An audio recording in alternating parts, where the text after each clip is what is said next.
सभापति जी, मैं आपका आभारी हूं कि विधानमंडल के इस उच्च सदन में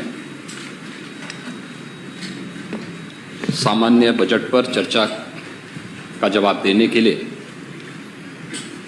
आज मुझे यहां पर अवसर दिया है।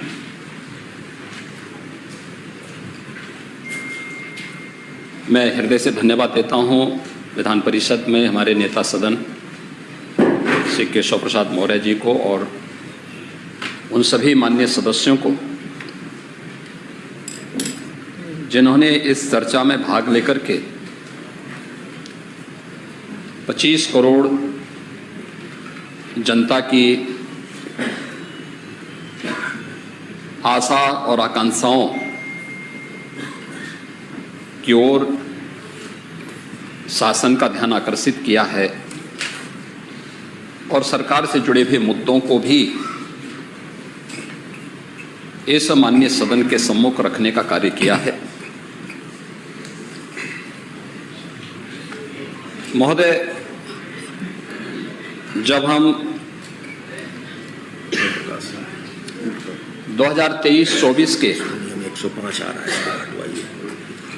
देश की सबसे बड़ी आबादी के राज्य के बजट की चर्चा कर रहे हैं तो स्वाभाविक रूप से हमें उस पृष्ठभूमि में भी जाना होगा जो उत्तर प्रदेश जैसे राज्य की दृष्टि से अत्यंत महत्व रखता है।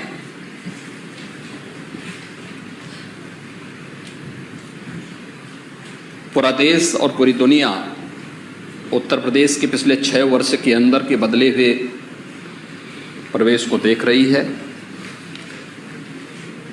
एक बदला हुआ उत्तर प्रदेश, एक नया उत्तर प्रदेश आदरणीय प्रधानमंत्री श्री नरेंद्र मोदी जी के मार्गदर्शन और प्रेरणा से आज जिस गति के साथ आगे बढ़ा है वह आम जनमानस के मन में प्रदेश में एक नया विश्वास भरता है और ये विश्वास की ही परिणति है कि भारतीय जनता पार्टी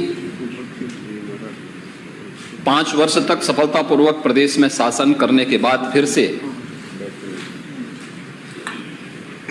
2/3 से अधिक बहुमत के साथ फिर से सरकार बनाने में प्रदेश के अंदर सफल हुई है। महोदय, इस दौरान टीम वर्क जो प्रदेश के अंदर हुआ है वह भी सबको देखने को मिला होगा। याद करें 2015-16 का प्रदेश का जो बजट था वह मात्र 3,02,000 करोड़ 3,20,000 करोड़ रुपए का था। 2016-17 का प्रदेश का जो बजट था वह 3,40,000 करोड़ रुपए का था और 6 वर्ष के बाद जब हम लोग 25 करोड़ जनमानस की भावनाओं के अनुरूप बजट सदन में प्रस्तुत किए, मेरे सहयोगी वित्त मंत्री श्री सुरेश कुमार खन्ना जी ने बजट प्रस्तुत किया था।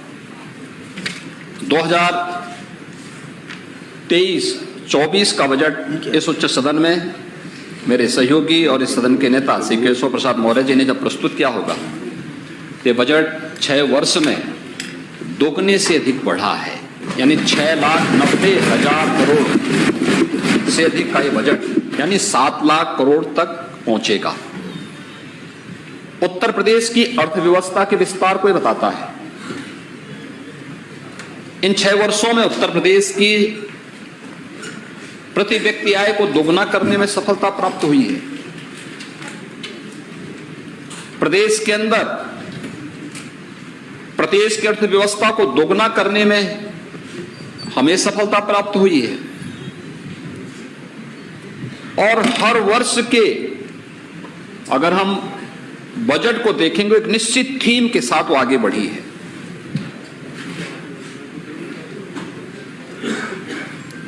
जो आदरणीय प्रधानमंत्री जी ने 2014 में एक मंत्र दिया था, सबका साथ, सबका विकास, सबका विश्वास और सबके प्रयास का, वही इस सरकार की सफलता का भी और उत्तर प्रदेश की 25 करोड़ जनता की जन भावनाओं को गांव, गरीब, किसान, नौजवान, महिलाएं और समाज के प्रत्येक तबके को उसको साथ जोड़ते हुए आगे बढ़ाने के क्रम का एक अभियान है।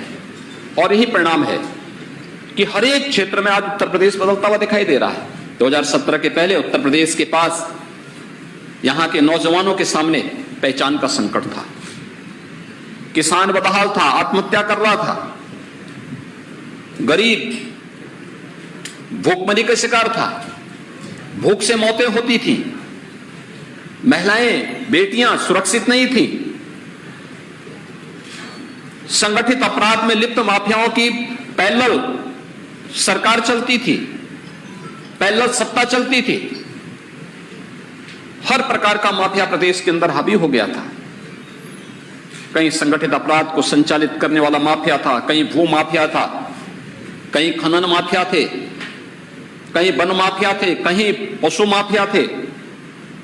हर प्रकार के माफिया प्रदेश में के अंदर पनप रहे थे।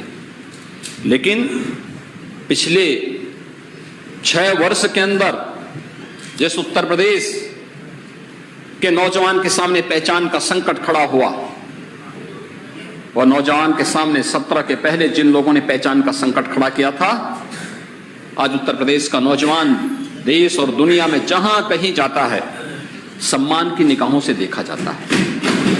बहुत गर्व के साथ उत्तर प्रदेश का नौजवान कह सकता है कि मैं भारत की हृदय स्थल उत्तर प्रदेश से हूं। मेरी शिक्षा दीक्षा उत्तर प्रदेश में हुई है। उत्तर प्रदेश की टीम ने आदरणीय प्रधानमंत्री जी की प्रेरणा से वो परिवर्तन करके दिखाया है। और परिवर्तन आज सर्वत्र, हर पक्ष में, हर स्तर पर, हर गांव में, हर मोहल्ले में, हर कस्बे में, हर जनपद में वो देखने को मिल रहा है। और उसकी एक झलक अभी पिछले दिनों प्रदेश के अंदर विगत माह हुए कुछ कार्यक्रमों के माध्यम से भी देखने को मिला था। महोदय, 10, 11, 12 फरवरी ग्लोबल इन्वेस्टर समिट का तिथि। पहले उत्तर प्रदेश के लिए इन्वेस्टर समिट होते थे कहां?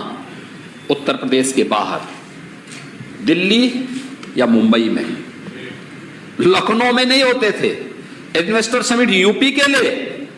लेकिन उसका वेन्यू होता था, उसका स्थल होता था यूपी के बाहर। पूछा जाता था कि आप यूपी में क्यों नहीं कर रहे हैं? वो कहते साहब यूपी में कौन आएगा? तो जब यूपी में कोई इन्वेस्टर आना नहीं चाह रहा है, आ नहीं रहा है, आपके इन्वेस्टर समिट में नहीं आ रहा है, तो क्या निवेश करने के लिए आएगा? यानी केवल कोरे सब्जबाग दिखाने के कितने प्रयास होते थे। लेकिन हमने फरवरी 18 में भी ग्लोबल, उस समय उत्तर प्रदेश इन्वेस्टर समिट का आयोजन किया था। आदरणीय प्रधानमंत्री जी का आशीर्वाद प्राप्त हुआ था। महामहिम राष्ट्रपति जी भी आए थे समापन पे। और 2022 में फिर से हम लोगों ने उत्तर प्रदेश का ग्लोबल इन्वेस्टर समिट किया।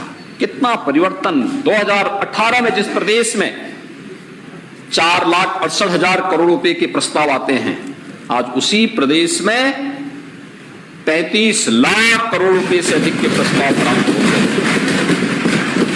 और 35 लाख करोड़ रुपए के प्रस्ताव, ये 35 लाख करोड़ रुपए के प्रस्ताव केवल अब एनसीआर तक सीमित नहीं है। पूर्वी उत्तर प्रदेश भी लगभग 10 लाख करोड़ रुपए के प्रस्ताव प्राप्त हुए हैं। बुंदेलखंड में 4,29,000 करोड़ रुपए के प्रस्ताव बुंदेलखंड के लिए प्राप्त हुए हैं। मध्य यूपी के लिए हुए हैं। लेकिन इसके लिए भूमिका तैयार करनी पड़ी थी, इसके लिए एक अभियान चलाना पड़ा था। 6 वर्ष तक लगातार टीम यूपी मेहनत करती रही, कार्य करते रही, दिन रात एक करके अपनी जिम्मेदारी का निर्वहन करते हुए जब उसने जब वह कार्य किया, परिणाम, पसीना बहाया, परिणाम हमारे सामने, परसेप्शन बदला हर एक सेक्टर में। आज प्रदेश के पास बेहतर लॉ एंड ऑर्डर की स्थिति है। आज उत्तर प्रदेश के पास बेहतर कनेक्टिविटी है, 4 लेन की कनेक्टिविटी हमारे पास, इंटर स्टेट कनेक्टिविटी हमारे पास है, एक्सप्रेस हाईवेज हमारे पास है, रेल का बेहतर नेटवर्क हमारे पास है, एयर नेटवर्क हमारे पास है।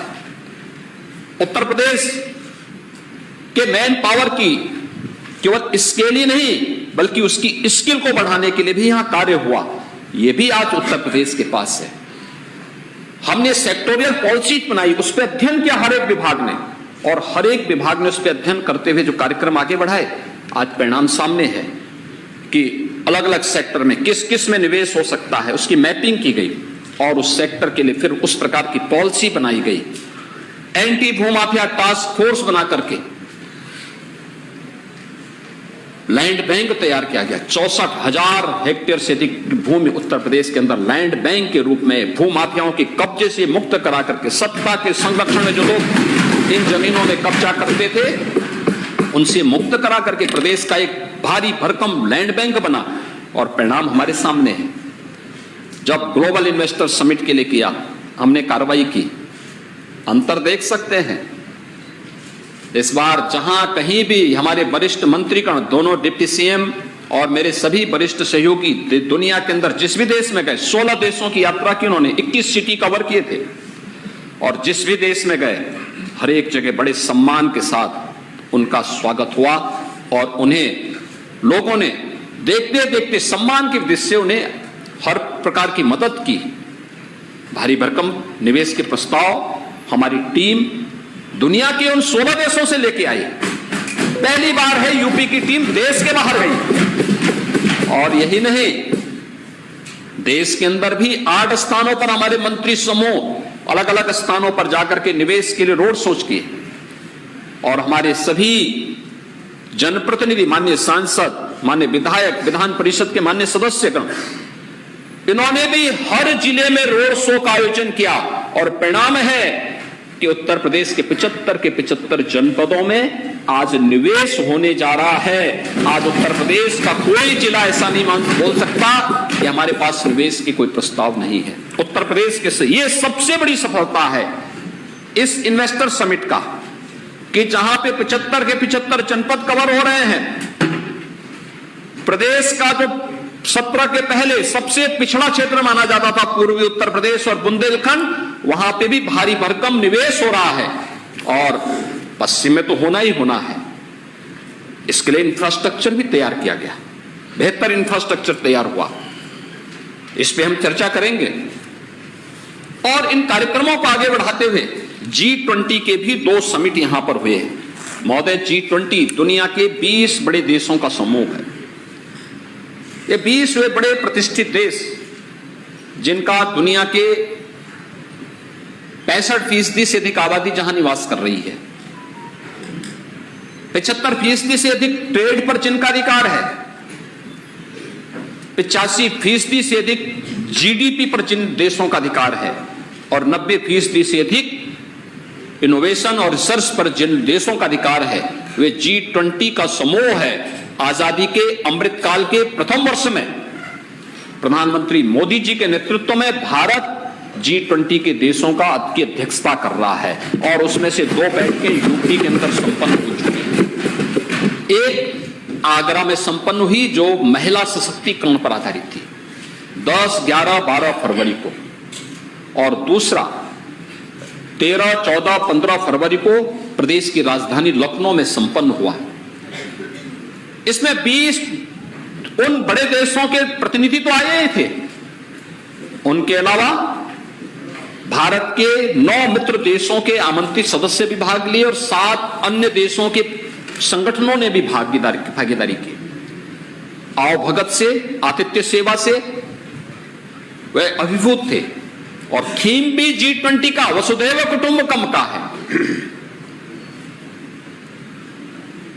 वसुधैव कुटुंबकम, हमने कभी नहीं बोला ये अपना है, ये पराया है। हमारे यहां तो हमेशा इस बात को कहा गया है, अयम निज परोवेति गणना लघु चेत साम, उदार चरिता नाम तो सुधेव कुटुंबकम का ये भाव, ये भारत की ऋषि परंपरा की ये सबसे बड़ी बात रही है। सदैव इस बात को महत्व दिया। और जहां हम वसुधैव कुटुंबकम की बात करते हैं तो हमारे विपक्ष में बैठे हुए लोग, मैंने कल भी कहा था कि हर समस्या के समाधान के दो रास्ते होते हैं, या तो उसमें भाग लो या भाग लो। उन्होंने समस्या का समाधान नहीं किया तो ये भाग लिए। ये समाधान करने वाली टीम है तो यहां भाग ले रही है। जब हम यहां पे वसुधैव कुटुंबकम की बात कर रहे हैं, प्रधानमंत्री मोदी जी के नेतृत्व में दुनिया का भारत का संदेश पहुंच रहा है, तब वो जाति की बात कर रहे हैं। जब हम ग्लोबल इन्वेस्टर समिट की बात कर रहे थे तब वह जाति की बात कर रहे थे। जब हम G20 की समिट की बात कर रहे थे तब वह जाति की बात कर रहे थे। जब हम बजट की चर्चा की बात कर रहे थे और उनके सुझाव मांग रहे थे तब वह जाति की बात कर रहे थे। ये सब जानते हुए कि इसी कारण से उत्तर प्रदेश के नौजवानों के सामने, इन्हीं कारणों से उत्तर प्रदेश के सामने पहचान का संकट खड़ा हुआ था। ये पहचान का संकट, उत्तर प्रदेश का नौजवान कहीं जाता था, पहचान का भयंकर संकट लोग बताते ही नहीं थे, नौजवान बताता भी नहीं था। और इस संबंध में बहुत अच्छी बात कही है। एक बड़े विद्वान ने कहा कि समस्या का समाधान का इस पर निर्भर करता है कि आपका सलाहकार कौन है। दुर्योधन का सलाहकार शकुनी था और अर्जुन का कृष्ण था। परिणाम सबके साथ, शकुनी को पालेंगे तो सत्यानाश होना ही होना है। और यह दृश्य अगर विपक्ष समझ पाएगा तो संभवतः कुछ सद्बुद्धि आए। महोदय, अलग अलग सेक्टर के जो कार्यक्रम हुए हैं यह प्रदेश के अंदर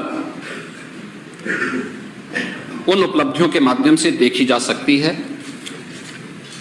अमृतकाल का प्रथम बजट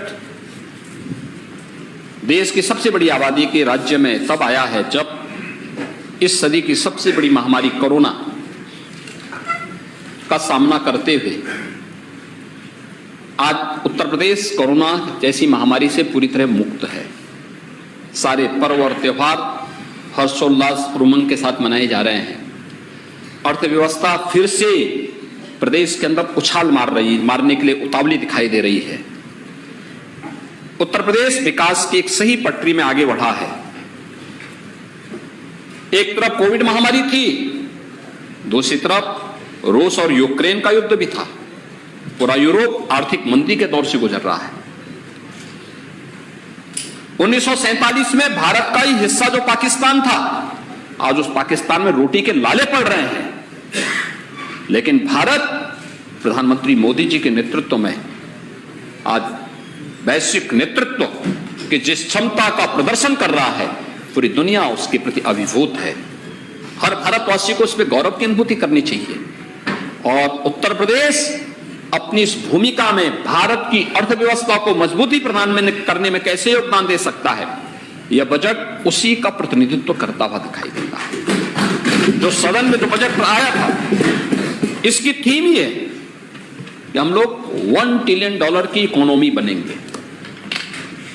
अगर प्रधानमंत्री मोदी जी ने भारत की इकोनॉमी को $5 ट्रिलियन की इकोनॉमी बनाने का एक संकल्प लिया है और उसके अनुरूप कार्य योजना बना करके भारत को आगे बढ़ाने का कार्य प्रारंभ किया है, तो हमारा भी दायित्व बनता है कि अपनी आबादी के हिसाब से हम भी कंट्रीब्यूशन कर सकें। जितनी उत्तर प्रदेश की आबादी है उतनी आबादी के हिसाब से हम भी अपना कंट्रीब्यूशन कर सकें और आबादी के हिसाब से कंट्रीब्यूशन करने के लिए एक सर्वसमावेशी समग्र विकास की सोच रखने वाला, आप आत्मनिर्भर उत्तर प्रदेश की नींव को और मजबूत करने वाला यह 2023-24 का बजट उत्तर प्रदेश की जनता को समर्पित किया गया है। और इस बजट को प्रस्तुत यहां पर आज जब इसका जवाब दे रहा हूं मैं, तो मुझे बताते हुए प्रसन्नता है कि प्रदेश के अलग अलग जो बजट प्रस्तुत किए गए थे उन सब की अलग अलग थीम थी। पहला बजट अन्नदाता किसानों के लिए हम लोगों ने समर्पित किया था। 36,000 करोड़ रुपए की लागत से 86 लाख अन्नदाता किसानों की कर्ज माफी के कार्यक्रम के साथ साथ तमाम अन्य योजनाएं अन्नदाता किसानों से जुड़ी हुई उन्हें आगे बढ़ाने का कार्य किया था। प्रोक्यूरमेंट के परिणाम क्या आया है? बहुत सारे लोगों ने प्रश्न किया होगा कि क्या किसानों की आमदनी दुगनी हुई? आते हैं उस पे भी। सिंचाई के लिए क्या किया, इस पे भी हम बता देंगे। दूसरा बजट था औद्योगिक निवेश और अवस्थापना ढांचागत व्यवस्था में इंफ्रास्ट्रक्चर डेवलपमेंट के लिए जो कार्य प्रदेश के अंदर हुआ। तीसरा था मिशन शक्ति महिला सशक्तिकरण के लिए जो कार्य हुआ। चौथा था युवाओं के विकास के लिए और इंफ्रास्ट्रक्चर डेवलपमेंट के लिए जो नई कार्य योजनाएं प्रदेश के अंदर तैयार हुई थी। 21-22 का बजट उत्तर प्रदेश के विभिन्न वर्गों के स्वावलंबन से जुड़ा हुआ था। 22-23 का अंत्योदय से आत्मनिर्भरता की संकल्पना को आगे बढ़ाने वाला बजट था। और 23-24 का हमारा यह बजट त्वरित सर्वसमावेशी समग्र विकास की सोच के साथ एक आत्मनिर्भर उत्तर प्रदेश की आधारशिला को मजबूती प्रदान करने वाला यह बजट यहां पर प्रस्तुत किया गया है। महोदय, बजट के अलग अलग अगर आप देखेंगे तो यह बजट $1 ट्रिलियन की दिशा में उत्तर प्रदेश को कैसे आगे बढ़ाएगा, यह हम देख सकते हैं। पिछले कुछ समय से जो कार्य हुए हैं, एक हमने जो कहा सो करके दिखाया भी। 2022 के विधानसभा चुनाव के पहले हमारी पार्टी ने 130 संकल्प प्रदेश की जनता के सामने किए थे। यह बजट 110 संकल्पों को पूरा करता है और उसमें उनके लिए 64,000 करोड़ रुपए से अधिक की राशि बजट में उसका प्रावधान किया गया है। प्रदेश में हम लोगों ने इस दौरान अगर देखेंगे कि 16-17 में प्रदेश का कुल जो रेवेन्यू था वह कुल प्राप्त होता था 86,000 करोड़। इस वित्तीय वर्ष में यानी मार्च 31 तक जो आज आने जा रहा है प्रदेश के पास, वह 2,20,000 करोड़ रुपए से अधिक की राशि प्रदेश के स्वयं के राजस्व में आने जा रही है। महोदय, इससे पहले क्या होता था? मैंने कल भी कहा, प्रदेश में पहले सेल टैक्स और वैट था। इससे प्रदेश को कुल राशि मिलती थी 49,000 करोड़ से लेकर के 51,000 करोड़। आज ये राशि बढ़कर के होने जा रही है 1,24,000 करोड़ से 1,25,000 करोड़। इस वित्तीय वर्ष में ये बढ़कर के जाने वाली है। यानी इतना बढ़ा है उत्तर प्रदेश को, इसका इतना लाभ होने जा रहा है। और स्टेट एक्साइज में कुल 12,000 करोड़ उत्तर प्रदेश को मिलते थे बाद 2017 तक, मार्च 17 तक। आज ये राशि बढ़कर के जाने जा रही, 12,000 करोड़ बढ़कर के जाने जा रहा, 45,000 करोड़ रुपए राज्य को इससे प्राप्त होने वाले। ये पैसा कहां जाता था? ये चोरी होता था। यही पैसा जब जाता था तो लोग इंग्लैंड में होटल बनाते थे। यही पैसा जब जाता था तो ऑस्ट्रेलिया में टापू खरीदे जाते थे। पैसा राज्य का जो प्रदेश के इंफ्रास्ट्रक्चर पे खर्च होना चाहिए था, प्रदेश के गरीब कल्याण के लिए खर्च होना चाहिए था, प्रदेश के वृद्धजनों के लिए योजना बनाने के लिए, नौजवानों के लिए योजना बनाने के लिए खर्च होना चाहिए था, उन पे नहीं खर्च हुआ।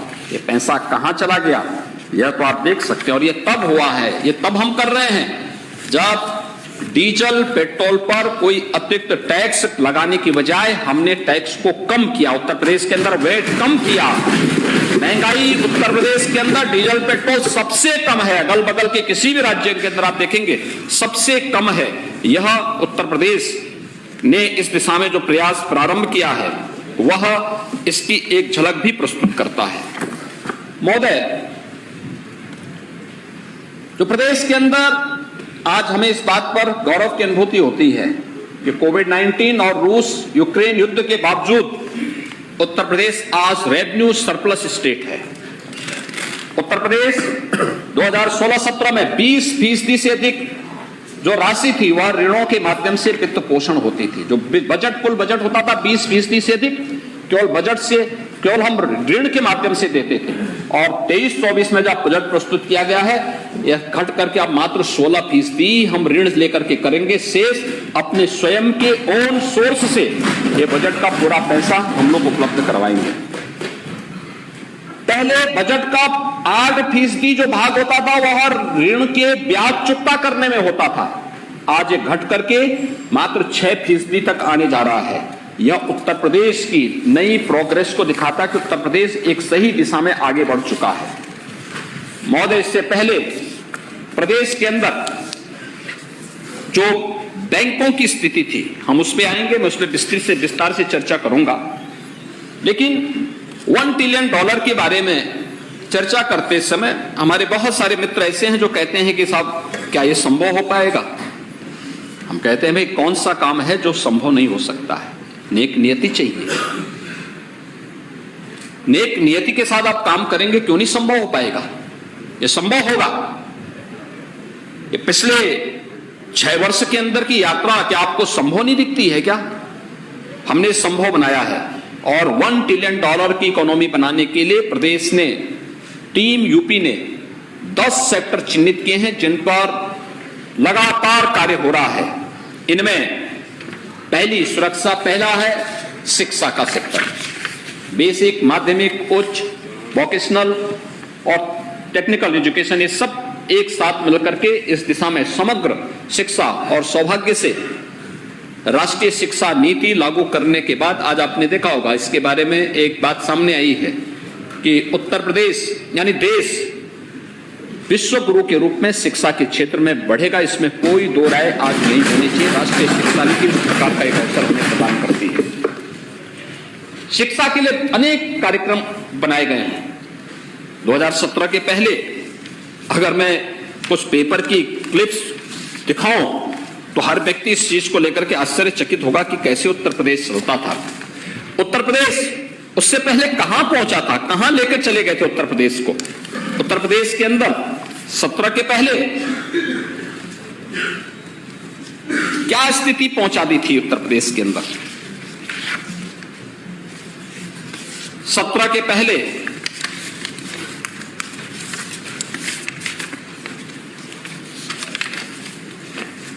सूबे में 5वीं के 56% बच्चे हिंदी तक नहीं पढ़ पाते। यह उत्तर प्रदेश की स्थिति थी 17 के पहले। यूपी में प्राथमिक विद्यालयों की बदहाली की पोल खोलती रिपोर्ट, यह 20 अगस्त 2015 की है। 26,379 स्कूल चल रहे हैं एक कमरे में, सिंगल कमरे में। यह उत्तर प्रदेश की स्थिति थी। और यूपीएससी की हर परीक्षा पर सवाल अनिल यादव के अध्यक्ष बनने के बाद विवादों में आई तेजी। यह उत्तर प्रदेश के अखबारों की सुर्खियां हुआ करती थी। यह उत्तर प्रदेश 2017 के पहले का है। और आज मैं धन्यवाद दूंगा आप सभी माननीय सदस्यों को कि आपने ऑपरेशन कायाकल्प में एक विद्यालय को गोद लेकर के उसके रिनोवेशन की कार्रवाई की। और आज उत्तर प्रदेश में 1,30,000 से अधिक बेसिक शिक्षा परिषद के स्कूलों को हम लोगों ने रिनोवेशन करके फ्लोरिंग को ठीक करने का काम किया, बच्चों को फर्नीचर दिया। हमारी सरकार पिछले 6 वर्ष से लगातार बेसिक शिक्षा परिषद में जो पहले 1,34,00,000 बच्चे पढ़ते थे, आज 1,34,00,000 बच्चे से बढ़कर के 1,91,00,000 बच्चे आज उत्तर प्रदेश की बेसिक शिक्षा परिषद के स्कूलों में पढ़ रहे हैं। उन बच्चों को uniform free, 2 uniform free, bag free, books free, जूता मोजा free, sweater free, mid day meal की क्वालिटी सुधारी गई है। 1,91,00,000 बच्चे उत्तर प्रदेश की बच्चे हैं। ये किसी जाति, किसी मत और मजहब के साथ मत जोड़ो इन बच्चों को। जब इन बच्चों के हक को हड़प करके दुनिया में अपने संसाधन बढ़ाने का काम करते थे, तब क्या जाति नजर नहीं आती थी? क्या तब इन्हें जाति नजर नहीं आती थी? बच्चियां ज्यादातर ऐसी थी जो बेटियां हैं, वे नंगे पैर स्कूल जाती थी। आज मैं कह सकता हूं उत्तर प्रदेश में 1200 रुपए हर बच्चे के अकाउंट में जा रहा है डीबीटी के माध्यम से। अभिभावक को इस बात के लिए तैयार किया जा रहा है कि भाई उन बच्चों के लिए जूता मोजा समय पे खरीद करके स्कूल भेजो। इस संख्या बड़ी है। ऑपरेशन कायाकल्प के बाद ये सुविधा, आज डिजिटल लाइब्रेरी के लिए बजट में पैसा दिया गया। हर गांव और हर वार्ड में डिजिटल लाइब्रेरी का निर्माण होगा, बजट में इसका प्रावधान कर दिया गया है। पीएम श्री योजना के अंतर्गत उन बच्चों के लिए बेहतर विद्यालय बनेंगे, बहुत अच्छे विद्यालय बनने जा रहे हैं। अभी तो 18 अटल आवासीय विद्यालय हम बनाने जा रहे हैं, इसी सत्र में प्रारंभ करने जा रहे हैं। रजिस्टर्ड श्रमिकों के बच्चे, कोविड के दौरान जो बच्चे अनाथ हुए हैं, उन बच्चों को, अन्य अनाथ बच्चों को उन स्कूलों में वर्ल्ड क्लास इंफ्रास्ट्रक्चर के साथ हम लोग उत्तम शिक्षा देने जा रहे हैं। और इस सरकार पूरा खर्चा उन बच्चों को लेगी, लॉजिंग फूडिंग की सारी सुविधा उन बच्चों के लिए वहीं पर उपलब्ध करवाएगी। हमने तो किसी की जाति नहीं देखी, किसी का मजहब नहीं देखा। हमारी आने वाली पीढ़ी है, उसके भविष्य को अच्छा बनाना हमारा दायित्व है। अपनी जिम्मेदारी से हम भाग नहीं सकते हैं और हमारी सरकार इसको कर रही है। इसको हर विकास खंड स्तर पर, हर न्याय पंचायत स्तर पर आगे बढ़ाने का कार्य हो रहा है। माध्यमिक स्तर पर माध्यमिक शिक्षा के गवर्नमेंट विद्यालयों के साथ साथ शासकीय सहायता प्राप्त निजी प्रबंधन के विद्यालयों को भी उनके रिनोवेशन के लिए, नई बिल्डिंग के लिए हम पैसा देना चाहते हैं और इसके लिए धनराशि की व्यवस्था बजट में की गई है। और यही नहीं, उनके संस्कार होंगे, वो अपनी विरासत को कोसेंगे, कोसते ही रहे हैं। भगवान राम तक को नहीं बख्शा इन लोगों ने। और मध्यकाल के महान संत तुलसीदास जी को जिस प्रकार की टिप्पणी की गई, तुलसीदास जी की विरासत को देश और दुनिया आकर्षित होती है और तुलसीदास जी के साथ तो जुड़ाई है। बेचारे जब रामचरितमानस लिखना प्रारंभ किया था, पोथी चोरी हो जाती थी, लेकिन समस्या देने वाला की हस्ती कितनी भी बड़ी क्यों ना हो, जब ईश्वर की कृपा होती है ना, कुछ नहीं बिगाड़ सकता कोई। संत तुलसीदास जी ने एक अमर महाकाव्य दे दिया रामचरितमानस के माध्यम से। श्री रामचरितमानस मध्यकाल में भारत का मार्गदर्शन करने वाला, गुलामी की बेड़ियों से मुक्त करने वाला। उस कालखंड में उनको भी अकबर के दरबार में बुलाया गया था, उन्होंने जाने से इनकार कर दिया था। उन्होंने कहा कि भाई मेरा तो एक ही राजा है और राम है, राम के सिवाय किसी को मैं राजा नहीं मानता। बोलने का साहस मध्यकाल में किसी ने किया था, महान संत ने किया था, तुलसीदास जी ने किया था। तुलसीदास जी को रामचरितमानस के माध्यम से हमारी सरकार ने तय किया।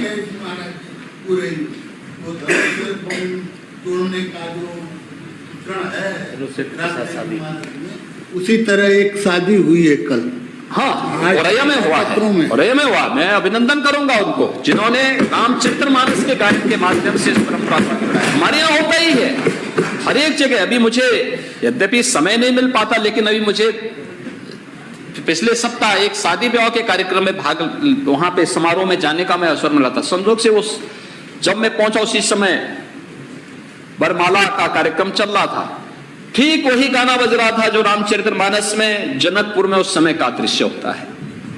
लोगों के मन में भाव पैदा हुआ है, ये कौन लोग हैं जो विरासत को अपमानित कर रहे हैं? ये कौन लोग हैं? और इन लोगों को पहचानने की आवश्यकता है। उत्तर प्रदेश में जिन लोगों ने राम को कोसा था, जनता ने उनको कहां पहुंचा दिया ये भी सब लोग जानते हैं। और जो लोग कहते थे परिंदा भी पर नहीं मार सकता, अयोध्या में भगवान राम का भव्य मंदिर का निर्माण किया। जनवरी 2014 में जब रामलला अपने मंदिर में फिर से विराजमान होंगे, पूरा भारत ही नहीं पूरी दुनिया गौरवान्वित होगी, विरासत पर सम्मान करेगी। राम की विरासत, हम सबको गौरव की अनुभूति होनी चाहिए। और हमने तय किया है संस्कृत विद्यालयों के रिनोवेशन के लिए 100 करोड़ रुपए की व्यवस्था भी की है, और संस्कृत के बच्चों के लिए स्कॉलरशिप की व्यवस्था सरकार देगी, स्कॉलरशिप की व्यवस्था भी देगी। पुरोहित कल्याण बोर्ड का गठन तो हम कर ही रहे हैं, सारी उसकी कार्य योजना चल रही है। अच्छा होता विरोधी दल के नेतागण यहां पर इस मुद्दे पे चर्चा करते, लेकिन वे भाग गए। हमने पैसे की व्यवस्था की है और पैसे की व्यवस्था के माध्यम से कर रहे हैं। उच्च शिक्षा के लिए पिछली बार 3 विश्वविद्यालय बनाए गए थे, सहारनपुर, अलीगढ़ और आजमगढ़। इस बार 3 नए विश्वविद्यालय उच्च शिक्षा में उपलब्ध कराए गए हैं, जो 3 असेवित कमिश्नरी थी। मां बिंदुवासिनी का धाम मिर्जापुर, मां पाटेश्वरी का धाम देवपाटन मंडल और मुरादाबाद। इन तीनों कमिश्नरी में हम एक नया विश्वविद्यालय देने जा रहे हैं। बजट का प्रावधान इस बजट में कर दिया गया है। फार्मा के क्षेत्र में विश्वविद्यालय के समकक्ष एक नया इंस्टीट्यूट हम गठित करेंगे, जो प्रदेश के अंदर फार्मा सेक्टर की उन उपलब्धियों को लेकर के जाएगा, जो यहां पे फार्मा सेक्टर में ढेर सारी संभावनाओं का, क्योंकि सबसे बड़ा श्रम बाजार अगर यूपी है, यूपी सबसे बड़ा बाजार है, तो यूपी फार्मा का भी सबसे बड़ा हब बनेगा। और इसके लिए फार्मा पार्क के साथ साथ इन कार्यक्रमों को भी हम आगे बढ़ाने जा रहे हैं। वोकेशनल एजुकेशन में प्रधानमंत्री कौशल विकास के साथ साथ अभी टाटा टेक्नोलॉजीज लिमिटेड के साथ एक एमओयू वोकेशनल एजुकेशन ने किया है। टाटा टेक्नोलॉजीज के साथ में 5000 करोड़ रुपए से अधिक का यह प्रोजेक्ट है। न्यू एज ट्रेड्स उसमें विकसित किए जाएंगे। यूपी के नौजवानों को उन ट्रेड के साथ ट्रेनिंग दी जाएगी और जॉब की गारंटी टाटा की कंपनियां ही उन्हें दे देगी। 35,000 नौजवान हर साल वहां पर प्रशिक्षण प्राप्त करेंगे। यह काम इसी वर्ष से हम लोग आगे बढ़ाने जा रहे हैं। एमओयू पूरा हो चुका है, यह कार्य भी आगे बढ़ने जा रहा है, जिसमें 88% शेयर टाटा की कंपनियां देंगी और 12% मात्र राज्य सरकार को देना है। 10 वर्षों तक ये चलेगा, यानी 10 वर्षों में उत्तर प्रदेश के अंदर इन 150 ITI के माध्यम से ही हम लोग 3.5 लाख नौजवानों को स्किल डेवलपमेंट के साथ साथ उन्हें जॉब की गारंटी केवल उसके माध्यम से दे पाएंगे। और उस तर्ज पर शेष अन्य ITI को भी आगे विकसित करने का काम करेंगे। टेक्निकल एजुकेशन में भी न्यू एज कोर्सेज को हम लाने का प्रयास करें। ड्रोन टेक्नोलॉजीज का है, नए इनोवेशन के लिए हम लोगों ने अपनी कार्रवाई को आगे बढ़ाने की कार्रवाई की है। बहुत सारी चीजों को हम उसके साथ आगे बढ़ाने का उन कार्यक्रमों को आगे बढ़ाने का काम कर रहे हैं। ये लगातार ये कार्यक्रम हमारे जहां आगे बढ़ाने के कार्य चल रहे हैं, ये टेक्निकल एजुकेशन में चल रहा है, उच्च शिक्षा में बेहतर कार्य हुआ है। महोदय, दूसरा सेक्टर है स्वास्थ्य का। स्वास्थ्य के सेक्टर में भी हम लोगों ने प्रदेश के अंदर अच्छी प्रगति की है। उत्तर प्रदेश ने एक अच्छी प्रोग्रेस इस दिशा में की है। और ये प्रोग्रेस किस हद तक की प्रोग्रेस है? कोविड-19 आज लगभग समाप्त सा हो गया है और हम देख सकते हैं कि यहां पर आज कोरोना महामारी की स्थिति लगभग समाप्ति की कगार पर है। प्रदेश के अंदर समाजवादी पार्टी सरकार में क्या की? जननी सुरक्षा योजना में 75 करोड़ रुपए की घोटाला की। उस समय न्यूज क्लिपिंग हुआ करती थी। Advance life support ambulance ELS आज प्रदेश के अंदर 500 काम कर रही हैं, लेकिन 2017 के पहले भारत सरकार सपोर्ट करना चाहती थी, फ्री में देना चाहती थी उत्तर प्रदेश को। समाजवादी पार्टी की सरकार ने उसे लेने से इनकार कर दिया था। आप सोचिए, लाखों लोगों की जान बची है इन लाइफ सपोर्ट एम्बुलेंसेस के माध्यम से। कोरोना कालखंड में ये एक नया जीवन दान दे रही थी, लेकिन समाजवादी पार्टी को इसकी चिंता नहीं थी। आयुष्मान भारत योजना का शुभारंभ समाजवादी पार्टी की सरकार ने नहीं किया। महोदय, आज 6 करोड़ से अधिक लोग उत्तर प्रदेश के अंदर आयुष्मान भारत के साथ जुड़े हुए हैं और शेष उत्तर प्रदेश सरकार मुख्यमंत्री जन आरोग्य योजना के माध्यम से उन्हें कवर कर रहे 10 करोड़ लोगों को हम लोग आयुष्मान भारत योजना में 5 लाख रुपए की स्वास्थ्य बीमा का कवर उपलब्ध करवा रहे हैं। लेकिन इससे पहले ये सुविधा नहीं थी। राजकीय कर्मचारियों के लिए कैशलेस उपचार की सुविधा 2017 के पहले नहीं थी। आज ये सुविधा हम लोगों ने उपलब्ध कराई है। बजट में भी इसकी व्यवस्था की गई है। मुख्यमंत्री जन आरोग्य मेला यानी मुख्यमंत्री आरोग्य मेला के माध्यम से 2020 में हम लोगों ने फरवरी 2020 में प्रारंभ किया था। अब तक 11 करोड़ 72 लाख 29 हजार से अधिक रोगी इससे लाभान्वित हुए हैं और जिसमें से 2,770,000 गंभीर रोगियों को हायर सेंटर रेफर करके उनके उपचार की व्यवस्था की गई है और 11,80,000 से अधिक गोल्डन कार्ड भी आयुष्मान भारत के उपलब्ध कराए गए, इन गरीबों को उपलब्ध करवाए गए हैं। 250 सामुदायिक स्वास्थ्य केंद्रों को टेलीमेडिसिन की सेवा से जोड़ा गया है। 361 सामुदायिक स्वास्थ्य केंद्रों में टेली रेडियोलॉजी सेवाएं उपलब्ध कराई गई हैं। महोदय, 2017 के पहले प्रदेश के अधिकांश जनपद थे जहां कोई वेंटिलेटर नहीं था, कोई आईसीयू बेड नहीं थे। कोरोना में 2020 में जब इसकी समीक्षा हम कर रहे थे तब भी 36 जनपद ऐसे थे। आज उत्तर प्रदेश के सभी 75 जनपदों में यह सुविधा उपलब्ध है। और तो और संचारी रोग, इंसेफ्लाइटिस, डेंगू, मलेरिया, चिकनगुनिया, कालाजार, ये सब बीमारियां असमय बच्चों को निगलती थी। 40 वर्ष में पूर्वी उत्तर प्रदेश और तराई के क्षेत्र से जुड़े हुए हमारे उन जनपदों में 50,000 से अधिक मासूम बच्चों ने जान दी है।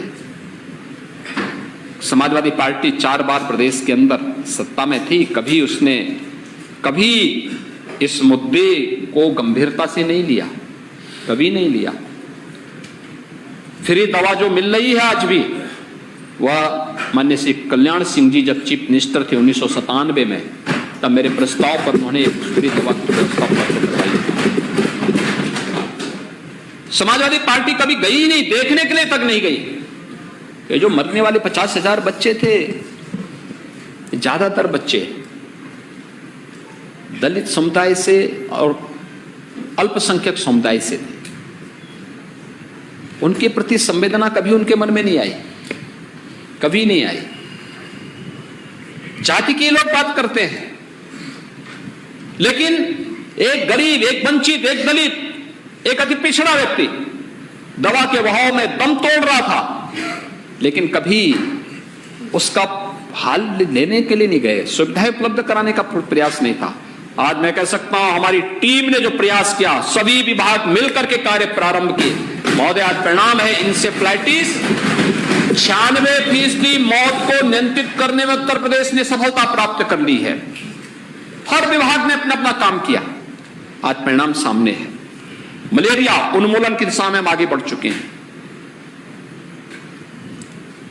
डेंगू पर प्रभावी नियंत्रण है। कालाजार और चिकनगुनिया के लिए भारत सरकार ने उत्तर प्रदेश को सम्मानित किया है और उत्तर प्रदेश के कोविड प्रबंधन की चर्चा तो दुनिया ने भी माना है, WHO ने भी, नीति आयोग ने भी उत्तर प्रदेश की चर्चा की है। उत्तर प्रदेश ने Uttar Pradesh medical supply corporation का गठन किया और 18 से 22 के बीच में मात्र 3 वर्ष में हम लोगों ने 4500 करोड़ रुपए की बचत भी की और हॉस्पिटल में पहले से ज्यादा दवाइयां भी उपलब्ध करवाने का काम किया। महोदय, मिशन इंद्रधनुष के अंतर्गत अलग अलग अभियान चले थे।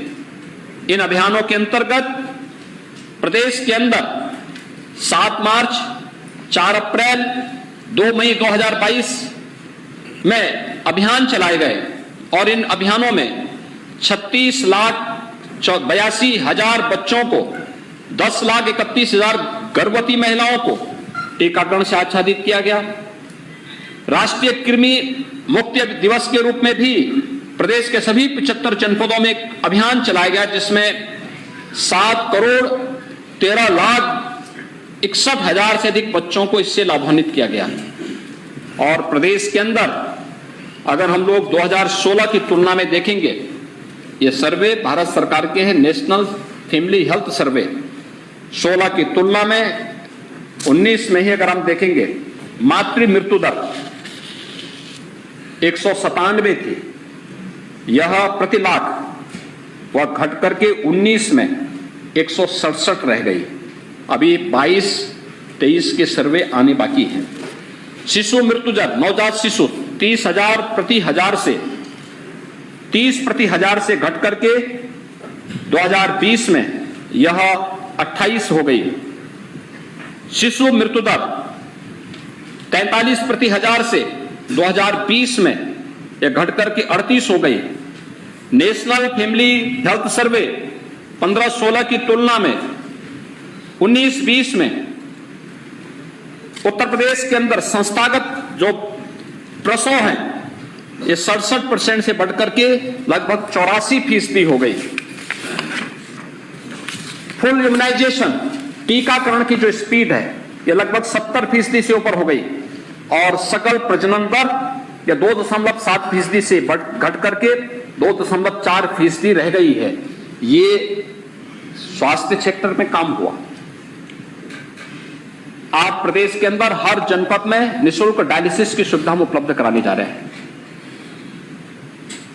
प्रदेश के अंदर अन्य तमाम कार्यक्रम चल रहे हैं, जिसमें इस बजट में भी प्रावधान किया गया है, जिसमें मातृ वंदना योजना के लिए भी पैसे की व्यवस्था की गई है। प्रधानमंत्री आत्मनिर्भर स्वस्थ भारत योजना के अंतर्गत भी 418 करोड़ रुपए की व्यवस्था की गई है। पंडित दीनदयाल उपाध्याय राज्य कर्मचारी कैशलेस चिकित्सा योजना के अंतर्गत 150 करोड़ रुपए की व्यवस्था की गई है। पीएससी और सीएससी के उनके रिनोवेशन के लिए भी व्यवस्था की गई है। सपा सरकार में मेडिकल कॉलेज में सीटें बेची जाती थी, एक भी एम्स नहीं था। एमबीबीएस की सीटें केवल 1990 थी। आज प्रदेश के अंदर 1 डिस्ट्रिक्ट 1 मेडिकल कॉलेज की तरफ हम बढ़ चुके हैं। रायबरेली और गोरखपुर में एम्स का संचालन हो चुका है। एमबीबीएस की सीट बढ़कर के 1990 से बढ़कर के अब हमारे पास 3,828 और निजी क्षेत्र में अगर एमबीबीएस की सीटों को हम जोड़ दें तो ये 2,550 बढ़कर के 4,700 हो गई है। यानी प्रदेश के अंदर आज कुल एमबीबीएस की सीटें हमारे पास 1990 से बढ़कर के अब ये हो चुकी हैं 8,528 सीटें आज उत्तर प्रदेश के अंदर उपलब्ध हैं।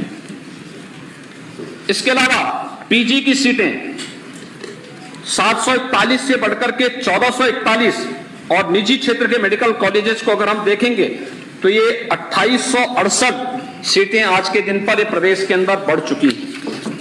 महोदय, प्रदेश के अंदर हम लोग अलग अलग सेक्टर में जो काम कर रहे हैं, 33 वर्षों से 35 एएनएम सेंटर थे जो बंद हो चुके थे, उन्हें फिर से चालू किया गया है।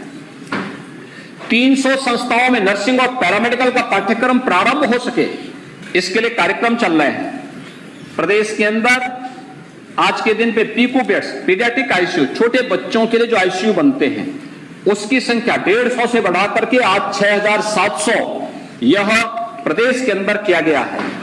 लगातार प्रदेश ने, और बजट की व्यवस्था अगर आप देखेंगे तो 16-17 में चिकित्सा शिक्षा का जो बजट था ये केवल 1,900 करोड़ के आसपास था, जो आज हम लोग बढ़ा करके लगभग 10,000 करोड़ रुपए तक पहुंच रहा है। पिछले 5 वर्ष में प्रदेश के अंदर की ये स्थिति प्रदेश के अंदर देख सकते हैं, जिसके माध्यम से प्रदेश आज प्रदेश के अंदर आयुष विश्वविद्यालय भी बन रहा है और सदैव अटल जी के नाम पर लखनऊ में मेडिकल यूनिवर्सिटी का भी निर्माण युद्ध स्तर पर चल रहा है। उसने अपने एफिलिएशन की कार्रवाई को आगे बढ़ा दिया है। प्रदेश के अंदर महिला और बाल विकास विभाग में आप सब देख सकते हैं कि महिला और बाल विकास विभाग में यानी बच्चों के लिए और गर्भवती महिलाओं के लिए पोषाहार शराब का एक ठेकेदार था, वो संचालित करता था। आप अनुमान कर सकते हैं क्या स्थिति थी। उस शराब की सप्लाई करेगा या बच्चों, नवजात शिशुओं और महिलाओं के लिए पोषाहार को सप्लाई करेगा? सरकार आई, हम लोगों ने उससे समाप्त करके आज महिला स्वयंसेवी समूह प्रदेश के अंदर इसका संचालन कर रहे हैं और अधिकतर जनपदों में उनके प्लांट बन चुके हैं। जो रैप्सी उसमें दी जाती है, आज वह व्यवस्थित तरीके से उसकी क्वालिटी कंट्रोल करने के लिए एक थर्ड पार्टी रखी गई है। भारत सरकार की एक संस्था इसका मॉनिटर कर रही है और उसके माध्यम से क्वालिटी फूड उन बच्चों को पोषाहार उपलब्ध कराया जा रहा है, गर्भवती महिलाओं को उपलब्ध करवाने का कार्य किया जा रहा है। एक मॉडल के रूप में उत्तर प्रदेश इस दिशा में आगे बढ़ा है। 1,77,218 स्मार्टफोन आंगनबाड़ी कार्यकर्तियों को उपलब्ध करवाया गया है। यह कार्य भी प्रदेश के अंदर मजबूती के साथ आगे बढ़ा है। मौजे अच्छे परिणाम इसके आए हैं। पोषण मिशन के अंतर्गत भी उत्तर प्रदेश के अंदर काफी अच्छे परिणाम आज हम सबको देखने को मिले हैं। और इसी में अगर हम देखेंगे तो महिला कल्याण से जुड़ी हुई जो तमाम योजनाएं हैं, महिला और बाल विकास विभाग के माध्यम से जो कार्य वर्तमान में किए जा रहे हैं, जिसमें निराश्रित महिला पेंशन, इसमें भी काफी बड़ा अंतर आया है। आज इनके लिए पेंशन की व्यवस्था, कन्या सुमंगला योजना के लिए पैसे की व्यवस्था, मुख्यमंत्री सामूहिक विवाह योजना जब हम लोगों ने 2017 में प्रारंभ की थी, समाजवादी पार्टी विरोध कर रही थी, कहते थे गरीबों का अपमान कर रहे हैं। लगभग 2 लाख कन्याओं की शादी इसके माध्यम से संपन्न हो चुकी है और गरीब की शादी में सीएम, डिप्टी सीएम और मिनिस्टर भी जाकर के कन्यादान करने में योगदान दे रहे हैं। यह दृश्य भी पूरा प्रदेश देख रहा है। महोदय, इसके लिए भी 600 करोड़ रुपए की व्यवस्था की गई है। प्रदेश के अंदर आज हम लोगों ने प्रदेश के अंदर जो कन्या सुमंगला योजना में 14 लाख से अधिक बेटियां इससे लाभान्वित हो रही हैं। अन्य तमाम सेक्टर हैं जिन पर यहां पे चिकित्सा सेक्टर में भी कार्य हो रहा है और चिकित्सा सेक्टर प्रदेश के अंदर आने वाले समय में यह प्रदेश के अंदर एक बड़ा सेक्टर होगा जो हेल्थ टूरिज्म के लिए भी एक नई संभावनाओं को आगे विकसित करता है। महोदय, कृषि सेक्टर में उत्तर प्रदेश देश की आबादी का एक बड़ा राज्य है। उत्तर प्रदेश के अंदर आप देखेंगे उत्तर प्रदेश की कुल जीडीपी में एग्रीकल्चर का जो योगदान है 25% से अधिक है।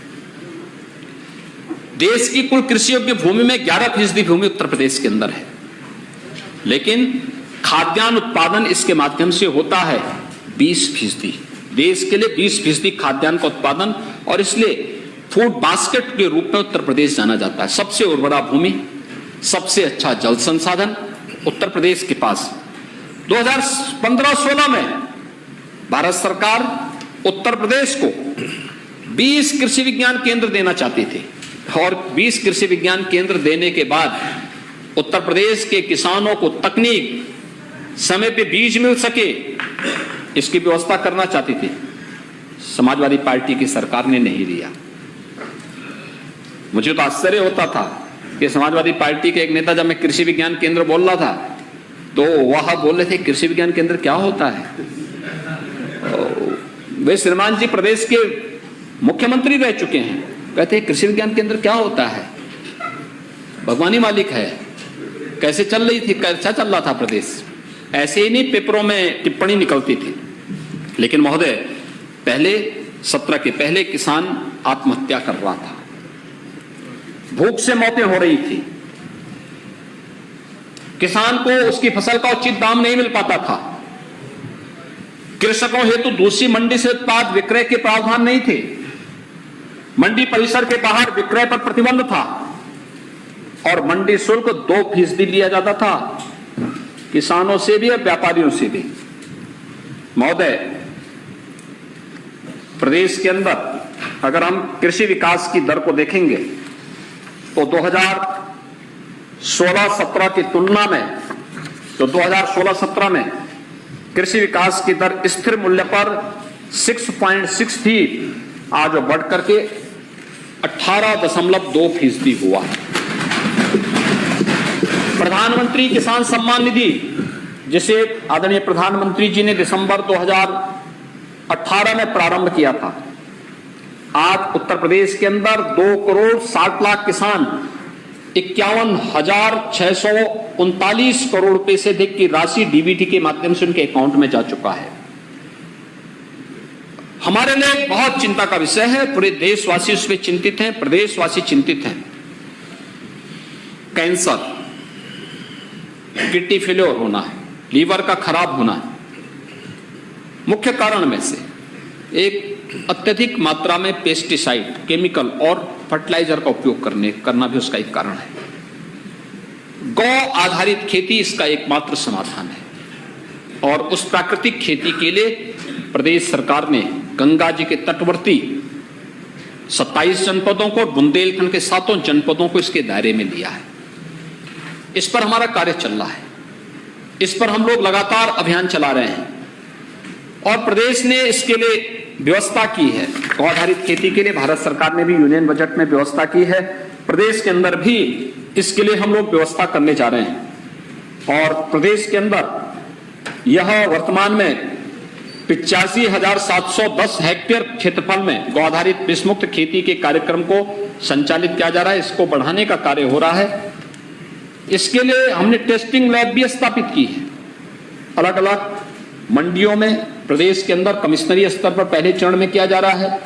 हर कृषि विज्ञान केंद्र में भी एक लैब, इनकी टेस्टिंग लैब होगी जो बता देगी कि यह जो भी प्रोडक्ट है यह नेचुरल है, ऑर्गेनिक है और फिर उसका अच्छा दाम मार्केट में उन्हें प्राप्त होगा।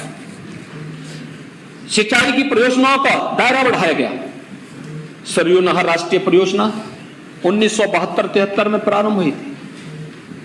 कल समाजवादी पार्टी के नेता विधानसभा में बोल रहे थे कि हम भी करना चाहते थे लेकिन हमें तो पहले हटा दिया गया था। लेकिन 1972-73 में बनी थी, पूरी नहीं हो पाई। आदरणीय प्रधानमंत्री जी ने 2021 में इसे राष्ट्र को समर्पित किया।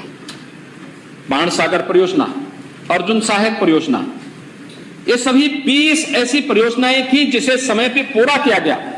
और आज हम लोग तमाम अन्य परियोजनाओं को इसके माध्यम से इस बजट में भी उसका प्रावधान, मध्य गंगा नहर परियोजना है और भी अन्य तमाम परियोजनाएं हैं जिसके लिए हम लोग इस बजट में उसका प्रावधान किए हैं।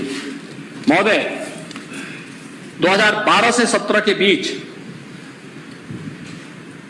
प्रदेश के अंदर 94 लाख मीट्रिक टन गेहूं का क्रय किया गया। जो लोग कहते हैं किसानों की आमदनी क्या दुगनी हुई, वे मेरे आंकड़ों को नोट करेंगे और फिर उन आंकड़ों के माध्यम से देखेंगे कि कितना गुना हो रहा है।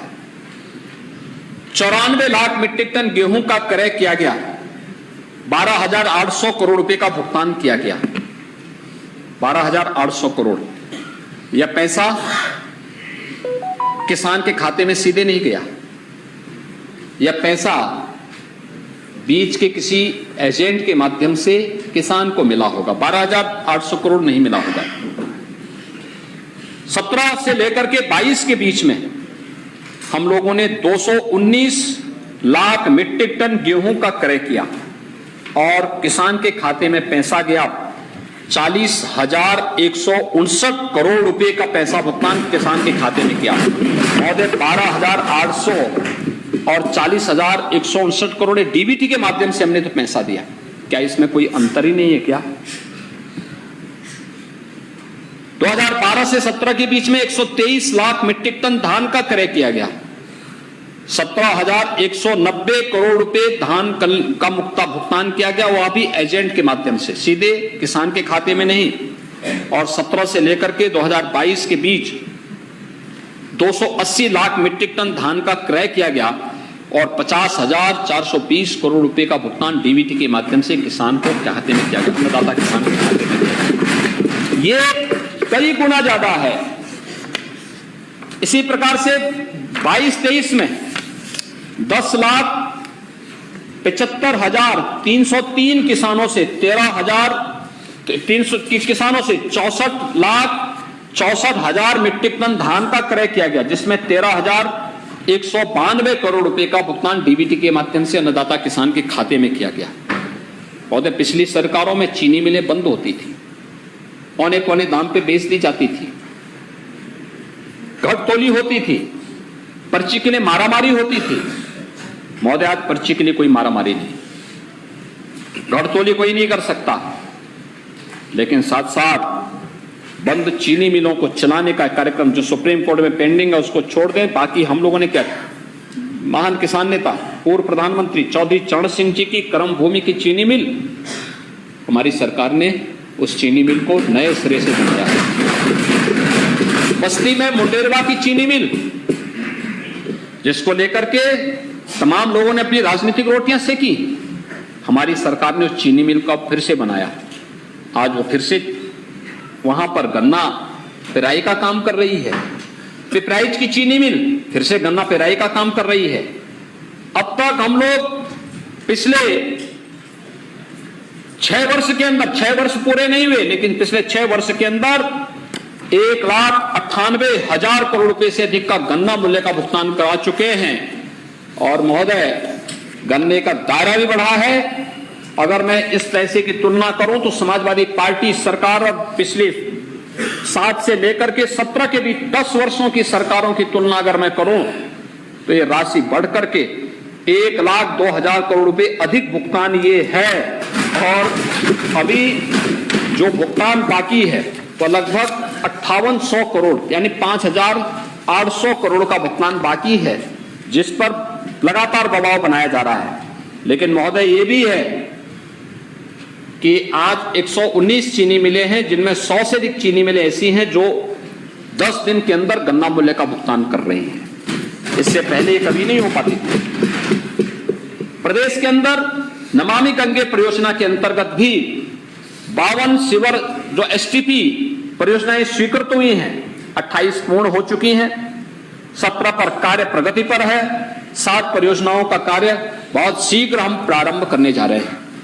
नमामि गंगे का परिणाम 2019 में प्रयागराज कुंभ भी है।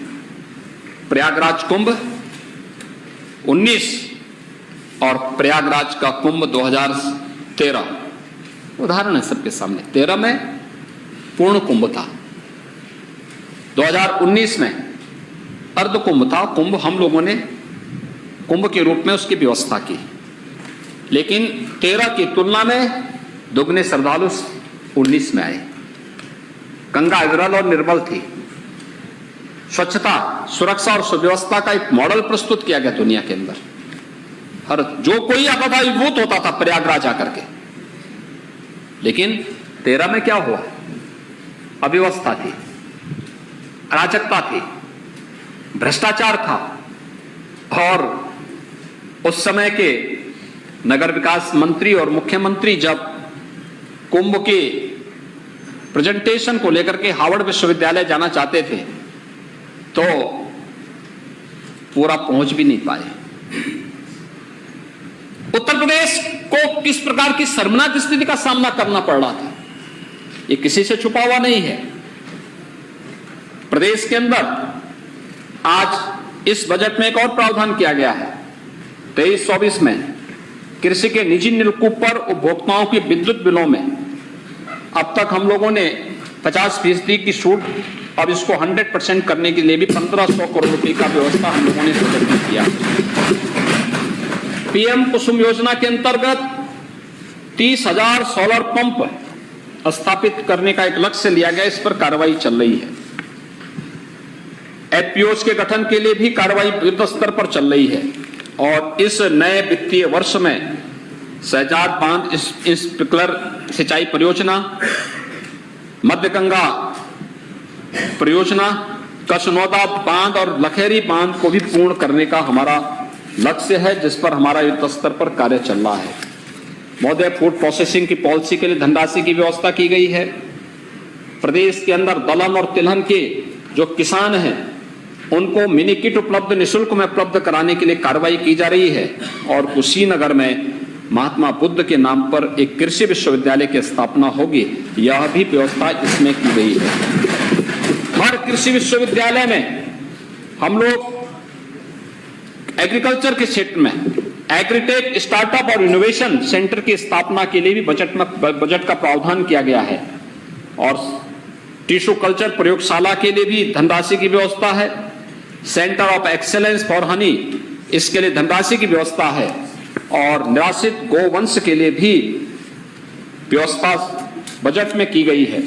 इसमें रखरखाव पर 750 करोड़ रुपए और यहाँ पे 750 करोड़ रुपए की व्यवस्था की गई है। पहले से ही 3 योजनाएं इसके लिए हमारी चल रही हैं, जिसमें प्रदेश के अंदर पहली है निराश्रित गो आश्रय स्थल, जिनमें प्रदेश के अंदर 10 लाख से अधिक गोवंश को हम लोग संरक्षित कर रहे हैं, उनकी देखभाल कर रहे हैं। दूसरा है मुख्यमंत्री सहभागिता योजना। इस योजना के माध्यम से कोई भी किसान निराश्रित गो आश्रय स्थल से 4 गोवंश को अपने घर में अगर देखभाल करता है तो 900 रुपये हर गोवंश का हर महीने राज्य सरकार उसे देगी। 1 लाख से अधिक अन्नदाता किसानों के पास इस प्रकार की गोवंश हैं। और तीसरा है कुपोषित परिवारों को दी जाने वाली व्यवस्था, जिसमें एक गाय, दूध देने वाली गाय, ब्याई हुई गाय, उन कुपोषित परिवारों को दे रहे हैं। काफी कुपोषित परिवार इससे लाभान्वित हो रहे हैं। इसमें 900 रुपये भी हर महीने हम उन परिवारों को उपलब्ध करवाते हैं। दुग्ध विकास से संबंधित जो नीति है उसके लिए व्यवस्था की गई है।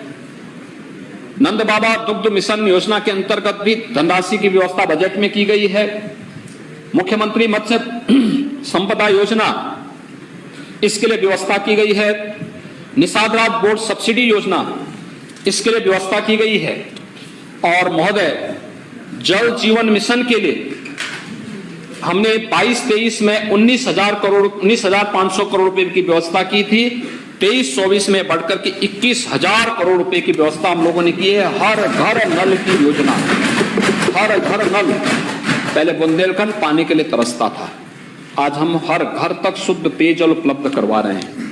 आदरणीय प्रधानमंत्री जी की मंशा के अनुरूप इन कार्यक्रमों को आगे बढ़ाने का कार्य किया जा रहा है। प्रदेश के अंदर लघु सिंचाई के लिए 23-24 में 1,000 करोड़ रुपए की व्यवस्था की गई है। और भी अन्य क्षेत्रों में तमाम अन्य कार्य इसके माध्यम से किए जा रहे हैं। बाढ़ नियंत्रण के लिए अब तक हम लोगों ने 22,94,000 हेक्टेयर भूमि को बाढ़ से सुरक्षित किया है। 23-24 के बजट में हम लोगों ने 277 परियोजनाओं को पूर्ण करने का लक्ष्य लिया है। 7,426 किलोमीटर की नहर पटरियों को गड्ढा मुक्त, बाढ़ नियंत्रण के लिए 2,803 करोड़, मुख्य सिंचाई की परियोजनाओं के लिए 5,332, मध्यम सिंचाई परियोजनाओं के लिए 2,220 और लघु सिंचाई परियोजनाओं के लिए 3,400 करोड़ रुपए का प्रस्ताव भी बजट में उपलब्ध कराया गया है। प्रदेश के अंदर नहरी और सरकारी नलकूपों में किसानों को मुख्य पानी यानी पानी की सुविधा उपलब्ध कराने के लिए भी 900 करोड़ रुपए का व्यवस्था किया गया है। नदी में सुधार और कटाव निरोधक अभियान के लिए भी 1,619 करोड़ रुपए की व्यवस्था की गई है। ये सभी व्यवस्था एग्रीकल्चर सेक्टर को प्रभावी बनाने के लिए, इस सेक्टर को प्रभावी ढंग से आगे बढ़ाने के लिए भी यहाँ पर ये व्यवस्था की गई है। महोदय, समाज कल्याण के क्षेत्र में अगर आप देखेंगे तो समाज कल्याण के लिए भी अनेक प्रावधान इसमें किए गए हैं। 2017 के पहले की रिपोर्ट बताती है कि 25 से 26 हजार करोड़ रुपए कहां खर्च हुए, विभागीय अफसरों ने हिसाब किताब की रिपोर्ट ही नहीं दी। वृद्धावस्था पेंशन, यह मात्र पहले जो यहां पर प्रदेश के अंदर 500 रुपए मिलती थी, आज 1,000 रुपए हर उस वृद्धजन को दी जा रही है। और इसमें काफी बड़े पैमाने पर हम उन सभी परिवारों को उपलब्ध करा रहे हैं जो निराश्रित हैं। उन सभी परिवारों को यह सुविधा उपलब्ध कराई जा रही है। इसमें 23-24 में अगर आप देखेंगे कि 17 में इससे पहले यह बजट की जो राशि थी मात्र 1,500 थी, आज ये राशि बढ़कर के 7,248 करोड़ रुपए केवल हम वृद्धावस्था पेंशन के लिए इस बजट में उसका प्रावधान किया गया है। इसी प्रकार से प्रदेश के अंदर मुख्यमंत्री सामूहिक विवाह योजना के लिए, छात्रवृत्ति के लिए समाजवादी पार्टी की सरकार में 16-17 में अनुसूचित जाति जनजाति के छात्रों 21 लाख छात्रों की छात्रवृत्ति रोक दी थी इन लोगों ने। जब 2017 में हमारी सरकार आई, उन सभी छात्रों की छात्रवृत्ति अगले वर्ष 17-18 में फिर हम लोगों ने उपलब्ध करवाने का काम किया था। ये लोग जाति की बात करते हैं। और यही नहीं, आज महोदय प्रदेश के अंदर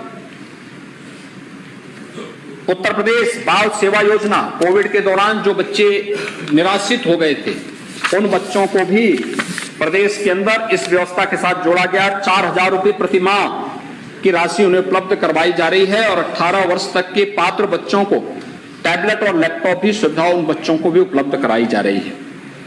महिला कल्याण के लिए निराश्रित महिला पेंशन, पहले केवल 17,21,000 महिलाओं को पेंशन की सुविधा मिलती थी। आज महोदय 32,62,000 निराश्रित महिलाओं को पेंशन दी जा रही है। पहले ये पेंशन की राशि मात्र 500 रुपए थी, आज 1,000 रुपए की राशि उन सभी को उपलब्ध करवाने का काम किया जा रहा है। यह इसके लिए भी पर्याप्त धनराशि की व्यवस्था हम लोगों ने इस बजट के माध्यम से यहाँ पर कन्या सुमंगला योजना के लिए भी 1,050 करोड़ रुपए का प्रावधान किया गया है, जिसके माध्यम से 14,72,000 बेटियां इस योजना से लाभान्वित होंगी।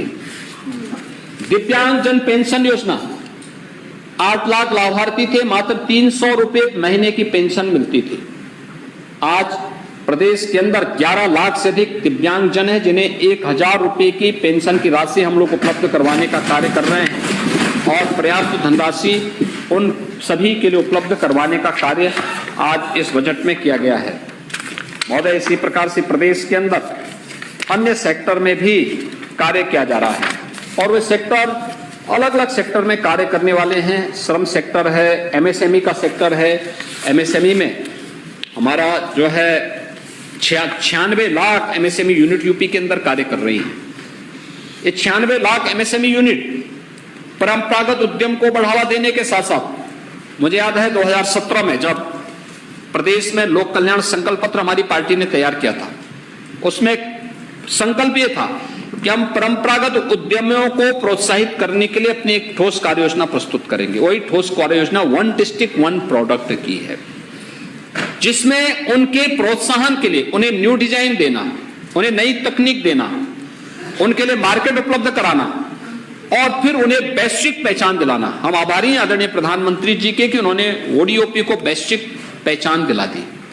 जब दुनिया के राष्ट्राध्यक्षों को उत्तर प्रदेश के अंदर बने हुए उत्पाद गिफ्ट किए जाते हैं, उत्तर प्रदेश का हस्तशिल्पी वैश्विक मान्यता प्राप्त करता है। लेकिन समाजवादी पार्टी इस पे हंसती है, कहती है कि ये ओडीओपी क्या है। हमने कहा समझ नहीं पाएंगे, क्योंकि आपकी ओडीओपी का मतलब तो हर व्यक्ति जानता है कि वह आपका 1 डिस्ट्रिक्ट 1 माफिया का जो संकल्प था वो तो प्रदेश उससे तबाही था, देख ही रहा पूरा प्रदेश।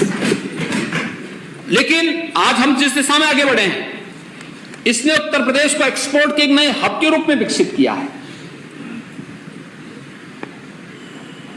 1,56,000 21-22 तक हम 1,56,000 करोड़ रुपए का एक्सपोर्ट कर रहे हैं। उत्तर प्रदेश में एक्सपोर्ट हो सकता है, कल्पना थी, आज ही हो रहा है। उत्तर प्रदेश इस दिशा में आगे बढ़ा है और हमारी जो एमएसएमई पॉलिसी है वह इस बात की सुविधा देती है 1,000 दिनों तक आपको परमिशन लेने की आवश्यकता नहीं। आप अपना उद्योग लगाइए, एनओसी की कार्रवाई होती रहेगी, प्रोडक्शन शुरू होगा, आप इस दौरान अपनी प्रक्रिया को आगे बढ़ा देंगे। 1,000 दिनों तक की सुविधा उपलब्ध करवाने का कार्य उत्तर प्रदेश ने अपने जितने भी हस्तशिल्पी हैं, कारीगर हैं, उनको सुविधा उपलब्ध कराई। विश्वकर्मा श्रम सम्मान के माध्यम से हम अपने परंपरागत जो कारीगर हैं, हस्तशिल्पी हैं, 16-17 प्रकार की कैटेगरी हैं, इन्हें ट्रेनिंग देने, ट्रेनिंग के दौरान मानदेय देने और फिर टूल किट उपलब्ध करवाने का कार्य कर रहे हैं। आज वह आर्थिक स्वावलंबन की तरफ वह भी अग्रसर हुआ है। प्रदेश के अंदर अन्य तमाम सेक्टर में इस दिशा में कार्य प्रारंभ हुए हैं। आईटी और इलेक्ट्रॉनिक्स के लिए प्रदेश के अंदर अनेक कार्यक्रम प्रारंभ हुए हैं। इसमें प्रदेश के अंदर नए आईटी पार्क बनाने की कार्रवाई हो या फिर प्रदेश के अंदर आज प्रदेश इस दिशा में अगर हम देखेंगे तो हमारे पास इस दिशा में बहुत अच्छे कार्य हुए हैं। 3 अत्याधुनिक डाटा सेंटर, इसके लिए इसमें निवेश प्रदेश के अंदर आ रहा है। प्रदेश के अंदर स्वामी विवेकानंद युवा सशक्तिकरण योजना के अंतर्गत अब तक हम 20 लाख युवाओं को टैबलेट और स्मार्टफोन उपलब्ध करा चुके हैं और 3600 करोड़ रुपए की व्यवस्था इस बजट में भी की गई है, जिसके माध्यम से हम लोग प्रदेश के अंदर आने वाले समय में लगभग कुल मिलाकर के 2 करोड़ युवाओं को टैबलेट और स्मार्टफोन उपलब्ध कराने जा रहे हैं।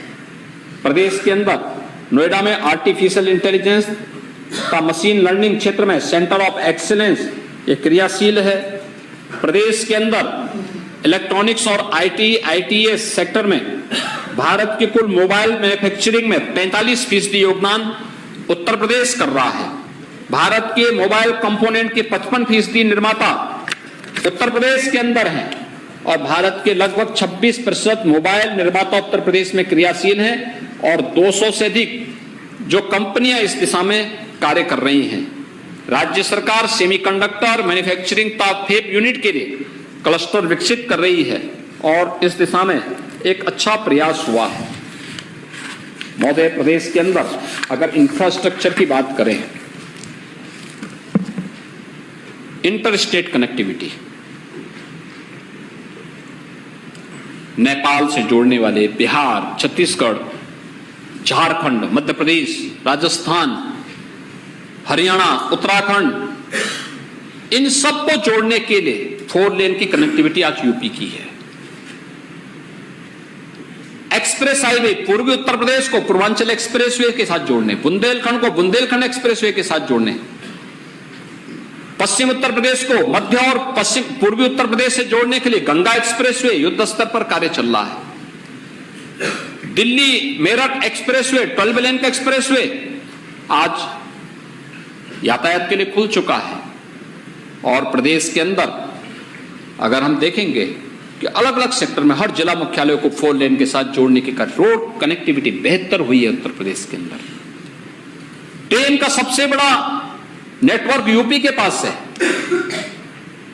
Eastern and western dedicated freight corridor ये यूपी से होकर के जाता है। Logistic hub and transport hub की अनेक संभावनाएं यूपी के अंदर मौजूद हैं। उत्तर प्रदेश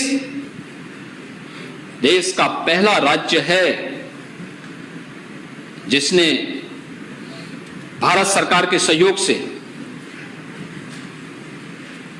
इनलैंड वाटरवे का विकास किया है, हल्दिया से वाराणसी के बीच। यह उत्तर प्रदेश के इनबाउंड और आउटबाउंड कार्गो की फैसिलिटी को आगे बढ़ाने का एक बहुत बड़ा माध्यम है। फ्रेट विलेज का निर्माण 100 एकड़ क्षेत्र में काशी के अंदर हो रहा है। याद है प्रधानमंत्री जी ने एक जो विजन दिया है इंफ्रास्ट्रक्चर के माध्यम से फिर इकोनॉमी को बूस्ट अप करने के लिए, उसका उदाहरण है। एयर कनेक्टिविटी उड़ान योजना के ने कितना परिवर्तन किया है। पहले केवल 2 एयरपोर्ट क्रियाशील थे, लखनऊ और वाराणसी, गोरखपुर आगरा आंशिक रूप से थे। आज 9 एयरपोर्ट पूरी तरह क्रियाशील है। 11 एयरपोर्ट में काम चल रहा है। आने वाले समय में अगले 1.5-2 वर्ष के अंदर उत्तर प्रदेश के अंदर 5 इंटरनेशनल एयरपोर्ट और 16 डोमेस्टिक एयरपोर्ट होंगे, यानी 21 एयरपोर्ट का देश का सबसे बड़ा एयर नेटवर्क से जुड़ा हुआ राज्य होगा उत्तर प्रदेश। आज उत्तर प्रदेश ने इस दिशा में कार्य प्रारंभ किया है। ऊर्जा के क्षेत्र में पहले बिजली 4 जनपदों में आती थी, आज सभी 75 जनपदों में बिजली है। 1,21,000 मजदूरों तक बिजली पहुंचाई गई। करोड़ों परिवारों के जीवन में रोशनी लाने के लिए सौभाग्य योजना के अंतर्गत प्रधानमंत्री जी के अनुकंपा से आज उन्हें बिजली दिखाई दे, उनके घर में बिजली है, लाइट है, रोशनी है, ये सुविधा उन्हें उपलब्ध हो रही है। और बिजली की आपूर्ति को भी कठिन से कठिन समय में इन कार्यक्रमों को आगे बढ़ाने का कार्य हुआ है। प्रदेश के अंदर हम लोगों ने ऊर्जा की क्षमता को बढ़ाया है। तमाम क्षेत्रों में नए कार्य हो रहे हैं। रिनोवेशन एनर्जी के लिए कार्य हुए हैं, बायोफ्यूल के क्षेत्र में नए कार्य हुए हैं। आज तो उत्तर प्रदेश इथेनॉल उत्पादन का देश का सबसे बड़ा राज्य बन चुका है। लोग कहते हैं कि आप क्या कर रहे हैं, ये सब पढ़ना चाहिए इन लोगों को। पढ़ने लिखने का काम नहीं करते, केवल आकर के यहाँ पे टिप्पणी करते हैं।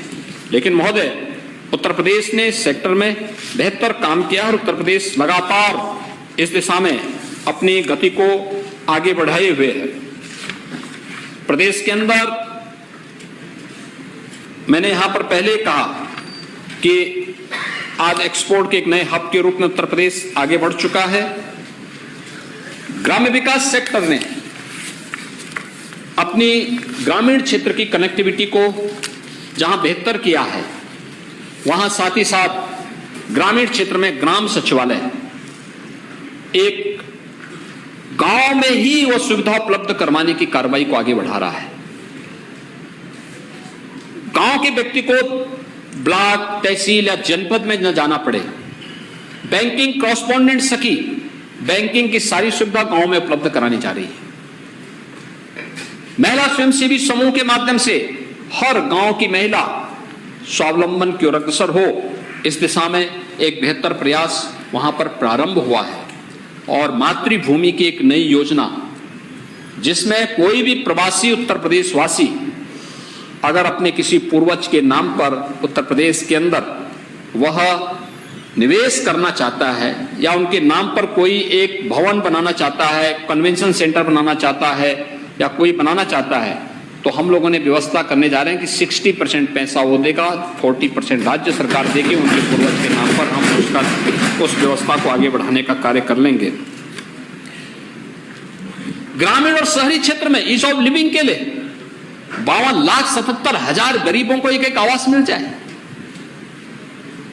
ये जो बनटांगिया है, मुसहर है, चेरो है, थारू है, सहरिया है, कोल है, आखिर क्या इनको मकान नहीं मिलने चाहिए थे 17 के पहले?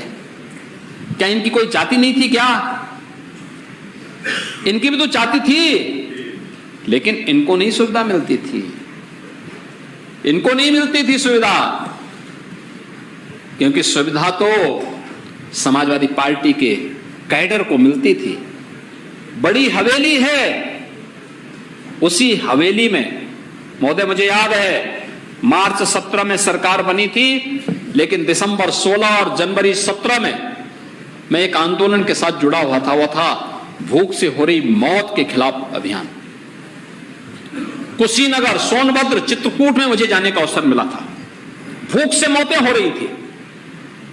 कुशीनगर के जब मुसहर परिवारों से मैं मिला, मैंने उनसे पूछा, मैंने कभी, क्योंकि मैंने वहां उन लोगों के लिए एक बार कार्ड बनवाए थे, अभियान चला के, आंदोलन करके। मैं सांसद नहीं था वहां का, लेकिन मैं जाता था। भूख से मौत होती थी, मैं जाता था, सहायता लेकर के भी जाता था और प्रशासन को भी बाध्य करता था सहायता करने के लिए। तो मैंने उनसे कहा, मैंने कभी आप लोगों को तो जो है ये सुविधा कार्ड उपलब्ध कराया गया था? कहा साहब, इस सामने एक बड़ी हवेली थी समाजवादी पार्टी के नेता की। कहा साहब, इन्होंने वो कार्ड ले लिया, हमें राशन नहीं मिलता है, घर में कुछ भी नहीं, एक दाना नहीं, भूख से मौतें हुई थी। ये लोग बात करते हैं इसकी, जाति के नाम पे मूल मुद्दे से भटकाना चाहते हैं लोग। क्या उस गरीब जो भूख से मर रहा किसान था, अन्नदाता किसान था, आत्महत्या कर रहा था, क्या उसकी कोई जाति, किसान की कोई जाति होती है? गरीब की कोई जाति होती है? वंचित की कोई जाति होती है? लेकिन ये बहकाने का कार्य कर रहे हैं, डेवलपमेंट के मुद्दे से ध्यान हटाने का कार्य कर रहे हैं। उत्तर प्रदेश की छवि जो आज नई उभर करके आई है, सुरक्षा की, विकास की, उस मुद्दे से ध्यान हटाने का काम कर रहे हैं। और आज उत्तर प्रदेश ने इस दिशा में जो कार्य प्रारंभ किया, वह हर व्यक्ति उसकी सराहना कर रहा है। उत्तर प्रदेश के अंदर हर ग्राम पंचायत में बैंकिंग लेन देन का काम, और कुछ बहनें तो इतना अच्छा काम इस मामले में कर रही हैं, वह अद्भुत है। आदरणीय प्रधानमंत्री जी ने भी उसकी सराहना की।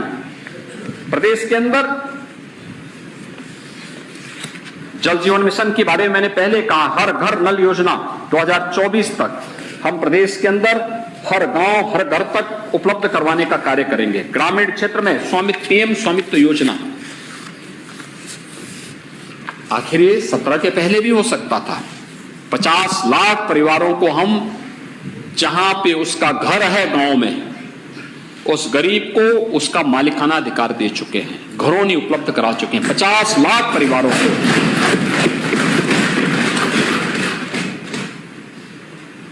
सत्रह के पहले क्यों नहीं मिला? क्या ये 50 लाख परिवारों की कोई जाति नहीं थी क्या? इनको भी तो देना चाहिए था, लेकिन इनके लिए नहीं जाती है। ये लोग उनके लिए नहीं दी। कृषक दुर्घटना बीमा योजना, इसमें पहले केवल मूल किसान जिसके नाम पर खेती है उसी को इस दुर्घटना योजना के अंतर्गत धनराशि मिल पाती थी, शेष नहीं मिल पाती थी। हमने इसके दायरे को बढ़ाया है, बटाईदार को भी इसमें शामिल किया है, किसान के पुत्र और उनके परिवार के अन्य सदस्यों को भी शामिल किया। अगर किसी आपदा के शिकार होते हैं तो सरकार उस परिवार को, दुर्भाग्य से ऐसी कोई घटना ना घटित हो, लेकिन अगर कोई घटना होती ही है तो हमने कहा 5 लाख रुपए की सुरक्षा बीमा का कवर सरकार उन्हें उपलब्ध कराएगी। 750 करोड़ रुपए की व्यवस्था इसके लिए व्यवस्था बजट में की गई है, और यह उन परिवारों को उपलब्ध करवाने का कार्य भी हम लोग इसके माध्यम से कर रहे हैं। महोदय, इसके अलावा प्रदेश के अंदर आवास और शहरी यानी प्रदेश के अंदर रैपिड रेल, देश की पहली रैपिड रेल दिल्ली से मेरठ के बीच में प्रारंभ होने जा रही है। मेट्रो, आज प्रदेश के अंदर मेट्रो का संचालन युद्ध स्तर पर आगे बढ़ रहा है। आज लखनऊ में मेट्रो का काम, गाजियाबाद, नोएडा, ग्रेटर नोएडा और कानपुर 5 सिटी हमारी मेट्रो से जुड़ चुकी है। आगरा में युद्ध स्तर पर कार्य चल रहा है। हमारा प्रयास है दिसंबर 2023 तक हम इस कार्य को पूरा कर लें, और ये कार्य आगे बढ़ाने का कार्य, एक कार्य तेजी के साथ होगा। इससे पहले अन्य शहरों में भी मेट्रो या रोपवे के निर्माण की कार्रवाई को आगे बढ़ाने का कार्य हो रहा है। ग्रामीण विकास सेक्टर में नीति आयोग ने जो एस्पिरेशनल डिस्ट्रिक्ट घोषित किए थे, देश के अंदर 112 जनपद एस्पिरेशनल डिस्ट्रिक्ट घोषित हुए थे। महोदय, ये वे जनपद हैं जिन जनपदों में विकास पिछड़ गया था, वे कोसों दूर थे। उन जनपदों को विकास की मुख्य धारा से जोड़ना था। 8 जनपद, उन 112 देश के 112 जनपदों में से 8 यूपी के थे, जिसमें सिद्धार्थनगर, बलरामपुर, श्रावस्ती, बहराइच, चंदौली, सोनभद्र, चित्रकूट और फतेहपुर, 8 जनपद थे। इन 8 जनपदों में विकास की जो 5 पैरामीटर उन्होंने तय किए थे, 75 इंडिकेटर्स के साथ, शिक्षा, स्वास्थ्य, कृषि और जल संसाधन, स्किल डेवलपमेंट और रोजगार, फाइनेंशियल इंक्लूजन, इन सभी में ये जनपद पिछड़ गए थे। मुझे बताते हुए प्रसन्नता है, आज जब इसकी रैंकिंग आती है, टॉप 10 जनपद देश के अंदर ऐसे जिन जनपदों ने विकास किया है, विकास की मुख्य धारा के साथ जुड़े हैं, टॉप 10 में 5 उत्तर प्रदेश के 5 शीर्ष जनपदों में उत्तर प्रदेश के 5 जनपद हैं, और टॉप 20 में यूपी के सभी 8 जनपद आते हैं। ये उत्तर प्रदेश की विकास की यात्रा है, और बजट में इस बार हम लोगों ने प्रावधान किया है कि एस्पिरेशनल जनपद डिस्ट्रिक्ट की तर्ज पर एस्पिरेशनल ब्लॉक लेंगे। 100 विकासखंड चयनित हुए हैं, उन पर हमारा कार्य चल रहा है, वही इंडिकेटर तय कर दिए गए हैं, और लगातार एक सीएम फेलो भी वहां इन कार्यों की निगरानी करके सारे डाटा यहां पर उपलब्ध करवाने का कार्य कर रहा है। हम नगरीय क्षेत्र में भी इस व्यवस्था को आगे बढ़ाने का कार्य कर रहे हैं। नगरीय क्षेत्र में आज अवस्थापना सुविधाओं और बुनियादी सुविधाओं में भारी विकास हुआ, ईज ऑफ लिविंग आसान हुआ है। स्मार्ट सिटी, आदरणीय प्रधानमंत्री जी के विजन को प्रभावी ढंग से आगे बढ़ाने का काम हुआ है। ये स्मार्ट सिटी के लिए ICCC का जो निर्माण हुआ है, आज न केवल ट्रैफिक मैनेजमेंट के लिए बल्कि सेफ सिटी के कॉन्सेप्ट को भी पूरा कर रहा है। लगातार इस दिशा में आगे बढ़ रहा है।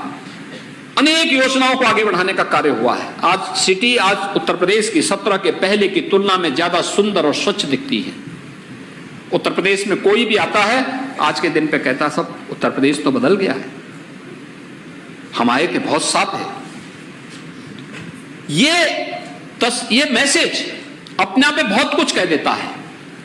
और राज्य सरकार ने तय किया है कि हम लोग एस्पिरेशनल विकास खंड की तर्ज पर जो हम लोगों ने नए नगर निकाय बनाए हैं, उन नए नगर निकायों को भी हम 100 ऐसे नगर निकायों को उन्हीं पैरामीटर पर चिन्हित करेंगे जो नीति आयोग ने एस्पिरेशनल डिस्ट्रिक्ट के लिए तय किए थे।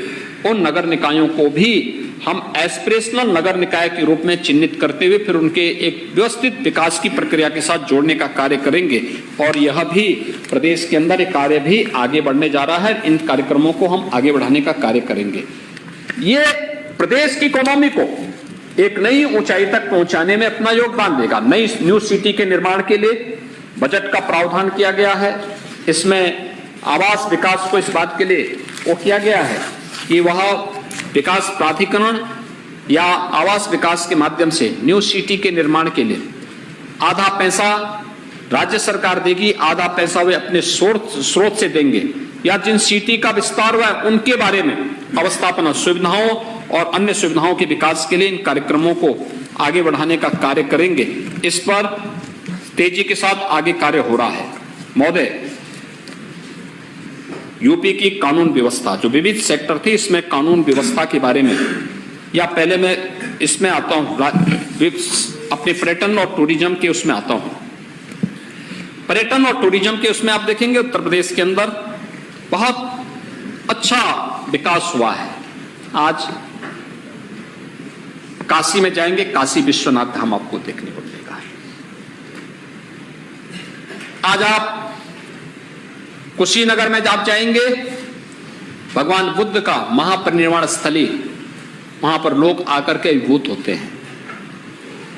आज आप अयोध्या में आएंगे और व्यक्ति अयोध्या के प्रति आकर्षित है। अयोध्या को सरकार सोलर सिटी के रूप में विकसित करने जा रही है। बजट का प्रावधान किया गया है। मां विंध्यवासिनी धाम मिर्जापुर में आप जाएंगे और इस बार तो उन सभी, क्योंकि हमारा मानना है कि एग्रीकल्चर के बाद सबसे अधिक रोजगार सृजन का जो माध्यम हमारे बन सकता, उत्तर प्रदेश देश का हृदय स्थल है। उत्तर प्रदेश के अंदर हम इन कार्यक्रमों को आगे बढ़ाने का काम करेंगे और ये कार्यक्रम तेजी के साथ उत्तर प्रदेश के अंदर रोजगार सृजन का काम भी इसके माध्यम से होगा। राजस्व में वृद्धि भी होगी। प्रयागराज में भव्य और दिव्य कुंभ के लिए 2500 करोड़ रुपए की व्यवस्था की गई है। 25 में कुंभ है, अभी से व्यवस्था 22-23 में 600 करोड़ रुपए से अधिक की व्यवस्था की गई थी। इस बार 2500 करोड़ रुपए की व्यवस्था भी इस बार के बजट में, इस बजट में की गई है। साथ साथ प्रदेश के अंदर मुख्यमंत्री पर्यटन संवर्धन योजना के लिए भी सभी विधानसभा सीटों पर यह कार्य हो सके, इनके लिए हर एक धर्मस्थल को आगे बढ़ाने का कार्य हम लोग आगे बढ़ाने का कार्य कर रहे हैं। प्रदेश के अंदर अलग अलग सर्किट को विकसित करने की कार्रवाई चल रही है। श्रृंगवेरपुर में निषाद राज, बहराइच में महाराज सुहेलदेव, लालापुर में महर्षि वाल्मीकि, राजापुर में संत तुलसीदास जी के, इन सभी, वाराणसी में संत रविदास जी की जन्मस्थली, और इन सभी पूज्य संतों के प्रति अपनी श्रद्धा को व्यक्त करने के कार्यक्रमों को राज्य सरकार ने अपने पर्यटन और संस्कृति के हिस्से का पार्ट बनाया है और उसको हम तेजी के साथ आगे बढ़ाने का काम करेंगे। बहुत सारी योजनाएं यहाँ पे इसमें दी गई हैं। शक्तिपीठ महाशाकंभरी के लिए भी पैसे की व्यवस्था की गई है। उत्तर प्रदेश में इको टूरिज्म के लिए धनराशि की व्यवस्था की गई है। बौद्ध परिपथ के लिए, बुंदेलखंड के लिए, बुंदेलखंड के सभी किलों को, पर्यटन सुविधाओं को विकसित करने के लिए, सुखतीर्थ के लिए, नैमिषारण्य के लिए, प्रयागराज में कुंभ के अतिरिक्त कार्यों के लिए भी धनराशि की व्यवस्था पर्यटन विभाग के मद में करने का प्रयास किया गया है। अयोध्या, चित्रकूट और प्रयागराज में भजन संध्या स्थल के निर्माण के लिए भी धनराशि की व्यवस्था की गई है। और सीतापुर का नैमिषारण्य, यह भारत की अतीत के साथ हमें जोड़ता है। वेद विज्ञान का एक इंस्टीट्यूशन यहाँ पे स्थापित होगा, इसके लिए भी व्यवस्था बजट में की गई है। तो हम अतीत और वर्तमान दोनों को जोड़ते हुए कार्यक्रम को आगे बढ़ाने का कार्य कर रहे हैं और प्रदेश इस दिशा में आगे बढ़ाने का कार्य कर रहे हैं। और महोदय, मैनपुरी में भी हम लोग एक संग्रहालय बनाने जा रहे हैं। मैनपुरी में इस संग्रहालय का अपना महत्व होगा और उसमें भी हम लोग कार्यक्रम को आगे बढ़ा रहे हैं। हाँ, वहाँ भी है, बलिया भी है, बलिया भी इसके साथ जुड़ेगा। और मैं धन्यवाद दूंगा कि आपने याद दिला दिया है। मुख्यमंत्री पर्यटन संवर्धन योजना तो इसी के साथ जुड़ती है, इसी के साथ जुड़ती है, और उसमें आपके प्रस्ताव, हर एक मान्य सदस्य के प्रस्ताव लेंगे, जिसके माध्यम से हम लोग इसमें कार्यक्रम को आगे बढ़ाने का काम करेंगे। महोदय, ये सब कार्य इसलिए संभव हो पा रहे हैं क्योंकि हमने प्रदेश की रेवेन्यू को बढ़ाया है। और रेवेन्यू किस हद तक बढ़ा है? कई ज्यादा बढ़ा है।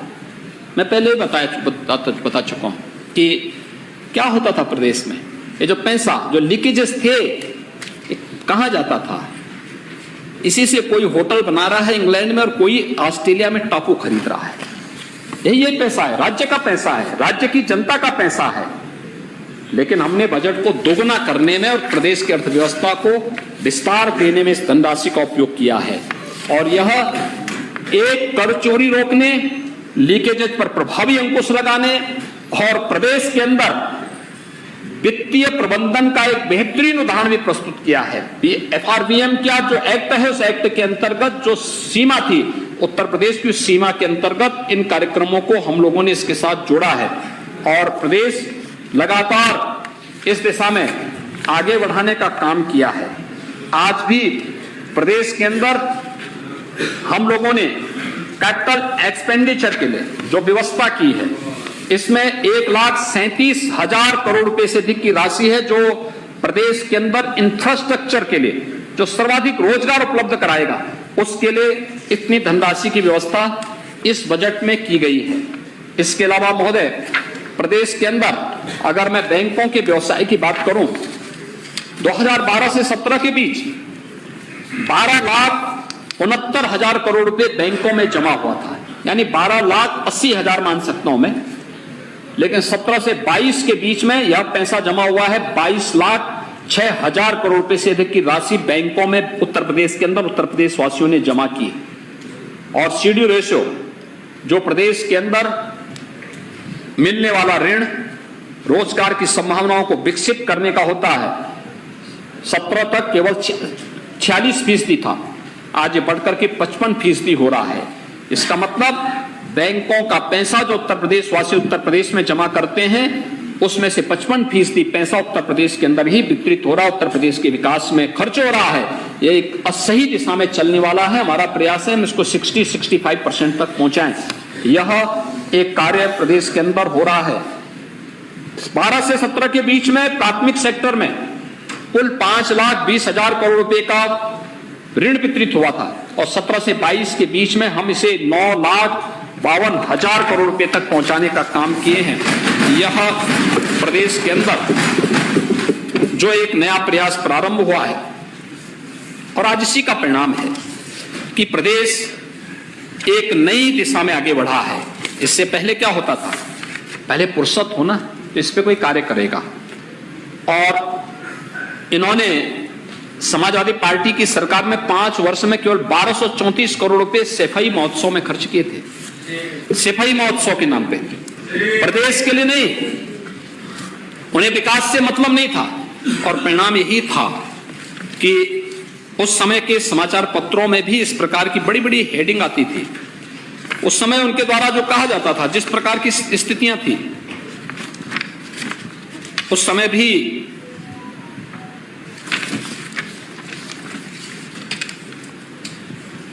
ये है 17 जनवरी 2015 का, विकास के हर मोर्चे पर पिछड़ा यूपी।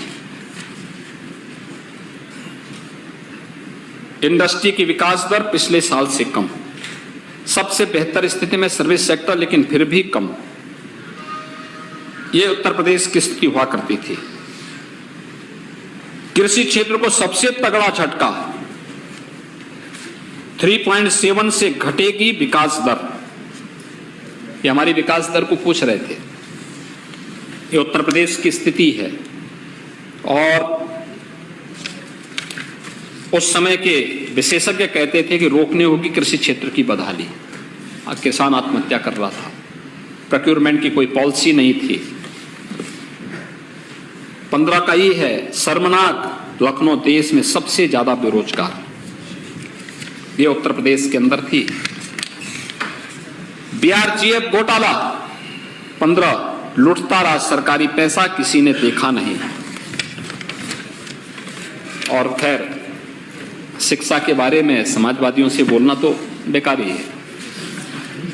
खुदकशी पर सियासत यानी बदहाल किसान 2015, ये लोग चर्चा कर रहे हैं। यूपीएससी की परीक्षा और अन्य परीक्षाओं के बारे में मैंने आपको बता ही दिया था।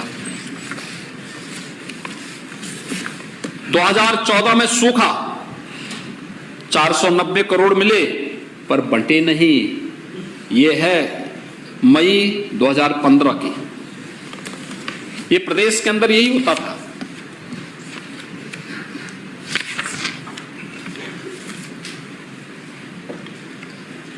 लुट रहा सब कुछ, मिल रहा सिर्फ आश्वासन। यह है प्रदेश की 2015 की तस्वीर। प्रदेश में 35 और किसानों की मौत, ये समाचार हुआ करते थे 2017 के पहले। पूरा सूबा तो छोड़िए, महज 28 किलोमीटर दूर भी नहीं पहुंची मदद। और तत्कालीन सीएम ने स्वीकार किया था, महोदय, कि किसानों के लिए कुछ नहीं कर पाए। ये उस समय समाजवादी पार्टी सरकार ने इस बात को स्वीकार भी कर लिया था कि हम कुछ नहीं कर पाए। लेकिन आज प्रदेश हर एक सेक्टर में आगे बढ़ा है। कानून व्यवस्था के सेक्टर में 17 के पहले क्या था? यूपी में बेबस मुख्यमंत्री, हर भर्ती बदनाम हुई थी।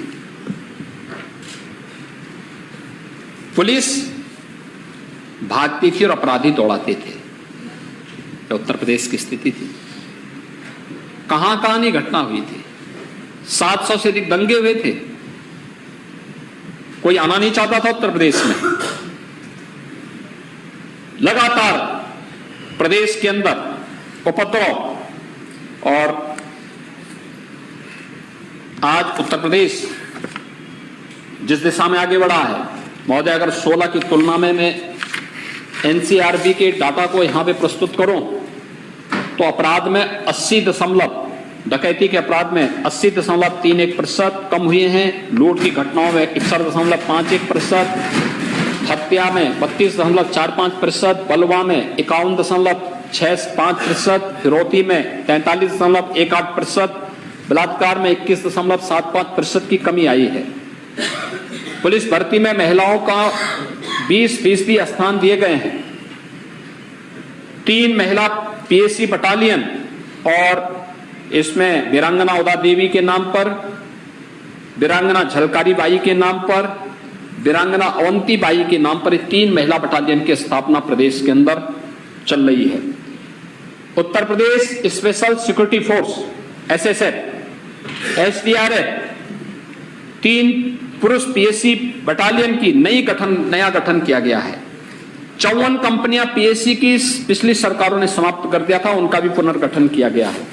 और प्रदेश के अंदर अब तक 1,60,000 से अधिक हम लोग पुलिस कार्मिकों की नियुक्ति की कार्रवाई सफलतापूर्वक संपन्न कर चुके हैं। ये प्रदेश के अंदर हुआ है।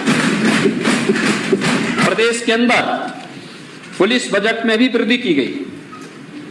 16-17 में की तुलना में अगर हम देखेंगे तो 21-22 में यह बढ़कर के 30,203 करोड़ हुआ है। आवासीय और अवस्थापना सुविधाओं के लिए भी प्रदेश के अंदर हर एक पुलिस लाइन में, हर एक थाना में, हर एक चौकी में पुलिस के लिए अच्छे बैरक बनाए जा रहे हैं। और ये डबल इंजन सरकार का ही परसेप्शन है। आज प्रदेश दंगा मुक्त भी हुआ है, निवेश के सबसे अच्छे गंतव्य के रूप में आगे बढ़ रहा है। पुलिस रिफॉर्म का परिणाम है। 7 पुलिस कमिश्नरेट वर्तमान में प्रदेश के अंदर काम कर रही है। और प्रदेश के अंदर आज साइबर क्राइम को प्रभावी नियंत्रण करते हुए हर रेंज में साइबर थाने की स्थापना, एफएसएल लैब्स की स्थापना और लखनऊ में Uttar Pradesh institute of forensic sciences की स्थापना का कार्य भी युद्ध स्तर पर चल रहा है। प्रदेश के अंदर अन्य तमाम महत्वपूर्ण कार्यक्रमों को आगे बढ़ाने का कार्य भी इस दिशा में हुआ है और जेल मैनुअल में व्यापक सुधार हुए हैं। प्रदेश के अंदर हम लोगों ने जबरन धर्म परिवर्तन करने का एक अधिनियम भी पारित किया है। इसमें इसको संज्ञेय अपराध की श्रेणी में ला करके इसमें प्रभावी कार्रवाई भी की जा रही है और प्रदेश के अंदर कोतवाल धन सिंह गुर्जर के नाम पर state of art police training school की स्थापना मेरठ में की जा रही है। कार्यक्रम को आगे बढ़ाने का कार्य हो रहा है। धनराशि की व्यवस्था उपलब्ध कराई गई है। प्रदेश के अंदर अन्य प्रदेश को एक अच्छी दिशा में आगे बढ़ाने का काम हो रहा है, लेकिन ये तब हो पाया है जब अपराध और अपराधियों के प्रति जीरो टॉलरेंस की नीति के तहत सरकार कार्य कर रही है, एक सही नीयत से काम कर रही है।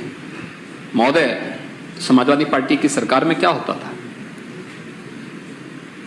अपराधी तो सत्ता के सरप्रस्त थे ही, देशद्रोही आतंकवादियों के मुकदमे भी वापस ले जाते थे। लखनऊ, वाराणसी, गोरखपुर, बिजनौर, कानपुर, रामपुर, बाराबंकी के जो आतंकी हमले हुए थे, उन अपराधियों, उन आतंकियों के मुकदमों को, जिनके विरुद्ध गंभीर धाराओं में विस्फोटक अधिनियम के अंतर्गत, हत्या, पासपोर्ट अधिनियम के अंतर्गत गंभीर धाराओं में मुकदमे लंबित थे, उनके मुकदमों को वापस करने का दुस्साहस भी समाजवादी पार्टी की सरकार ने किया था। और महोदय, मुझे यानी उस समय न्यायालय ने किस प्रकार की टिप्पणी की थी?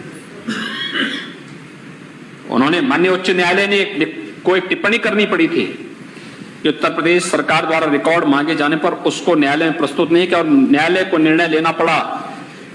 उस समय उन्होंने निर्णय भी लिया था, लेकिन न्यायालय ने यह भी टिप्पणी की थी कि आज आप आतंकवादियों के मुकदमों को वापस ले रहे हैं, कल इन्हें पद्म पुरस्कार देने का काम भी करोगे, यह भी बोला था उस समय।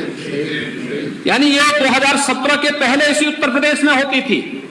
आप सुरक्षा की बात कर रहे हैं। मैं एक वक्तव्य देख रहा था, कल समाजवादी पार्टी के नेता ने एक वक्तव्य दिया था और वक्तव्य दिया था कि सीएम ने या डिप्टी सीएम ने अपने मुकदमे वापस लिए। महोदय, पिछले 6 वर्ष के अंदर मुख्यमंत्री ने या डिप्टी सीएम ने कोई मुकदमा अपना वापस नहीं लिया, कोई मुकदमा वापस नहीं लिया। लेकिन ये सच है कि समाजवादी पार्टी के अध्यक्ष अखिलेश यादव ने अपने पर लगे हुए मुकदमों को 2016 में अपने साइन से वापस लेने का काम किया था। ये दूसरों को उपदेश देते हैं। ये मुकदमा वापस कैसे हुआ, हमें तो आश्चर्य होता है, क्योंकि चुनाव आयोग के द्वारा दायर किया गया मुकदमा था। ये वापस हो ही नहीं सकता था, क्योंकि इलेक्शन कमीशन की परमिशन के बगैर नहीं हो सकता है। लेकिन इन्होंने ये मुकदमा वापस स्वयं लिया था। ये दूसरों को उपदेश देते हैं और आतंकवादियों के मुकदमों को वापस लेते हैं। उत्तर प्रदेश की जनता की सुरक्षा के साथ खिलवाड़ करते हैं। और इसलिए मैं बड़ी विनम्रता के साथ कहना चाहूंगा, आज उत्तर प्रदेश का जो परसेप्शन बदला है, ये सुरक्षा का बेहतर वातावरण, कानून व्यवस्था की बेहतर स्थिति, अपराधियों और भ्रष्टाचार के खिलाफ जो जीरो टॉलरेंस की नीति है, उसका परिणाम है। टीम वर्क का परिणाम है। उत्तर प्रदेश के एक एक नागरिक की दुआ आराधने प्रधानमंत्री जी की प्रेरणा और मार्गदर्शन का परिणाम है। उत्तर प्रदेश आज एक सही दिशा में, सही ट्रैक पर आगे बढ़ चुका है। देश की सबसे बड़ी अर्थव्यवस्था बनने की ओर अग्रसर है और उत्तर प्रदेश को भारत के अर्थव्यवस्था का ग्रोथ इंजन बनने की दिशा में आगे बढ़ाने के लिए यह बजट सदन में प्रस्तुत किया गया है। और मैं पूरे सदन से ये अनुरोध करूंगा कि नेक नियत से जब कार्य होता है, टीम वर्क के सब कोई कार्य होते हैं, परिणाम भी सामने आएंगे। उसी परिणाम को सामने देने के लिए हमारी सरकार पूरी प्रतिबद्धता, पूरी ईमानदारी के साथ कार्य कर रही है और सभी लोग, खिलाड़ियों के लिए भी काम हुआ है। हर जिले में खेल का मैदान हो रहा है, बन रहा है। हर जिले में खेल का मैदान, खिलाड़ियों में लगभग 600 खिलाड़ियों को हम बहुत शीघ्र नौकरी देने जा रहे हैं। ललित उपाध्याय को डिप्टी एसपी का दे दिया जा चुका है। एक यादव लड़का है, उसको हमने नायब तहसीलदार की नियुक्ति का पत्र दे दिया है। हमने जाति देख करके नहीं दिया, उसके स्किल को देख करके, उसके हुनर को देख करके, उसकी क्षमता को देख करके वो नियुक्ति पत्र दिया है। लगभग 600 के आसपास खिलाड़ियों को नियुक्ति पत्र बहुत शीघ्र देने जा रहे हैं। हर स्तर पर और पदक हर खिलाड़ी के लिए प्रोत्साहन दिया गया है। हर जिले में स्पोर्ट्स यूनिवर्सिटी हमारी मेरठ में बन रही है। स्पोर्ट्स आइटम का सबसे बड़ा केंद्र मेरठ है, उसको हमने प्रोत्साहित करने का काम किया है।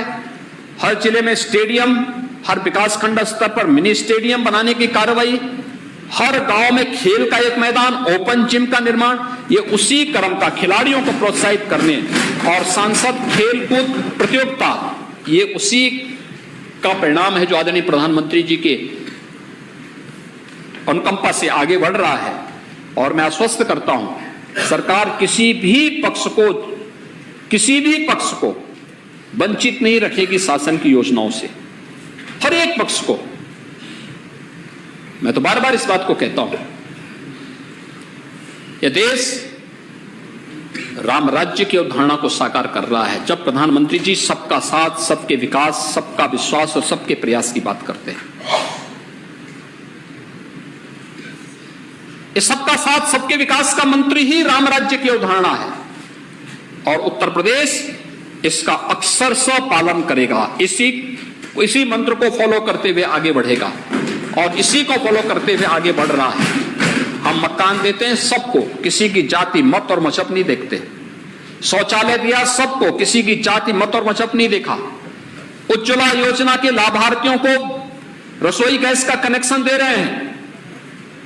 1,74,00,000 लोगों को उपलब्ध कराया जा चुका है और आने वाले समय में दीपावली और होली पर फ्री में रसोई गैस के सिलेंडर भी उपलब्ध होंगे। इसके लिए बजट का प्रावधान भी बजट में कर दिया गया है।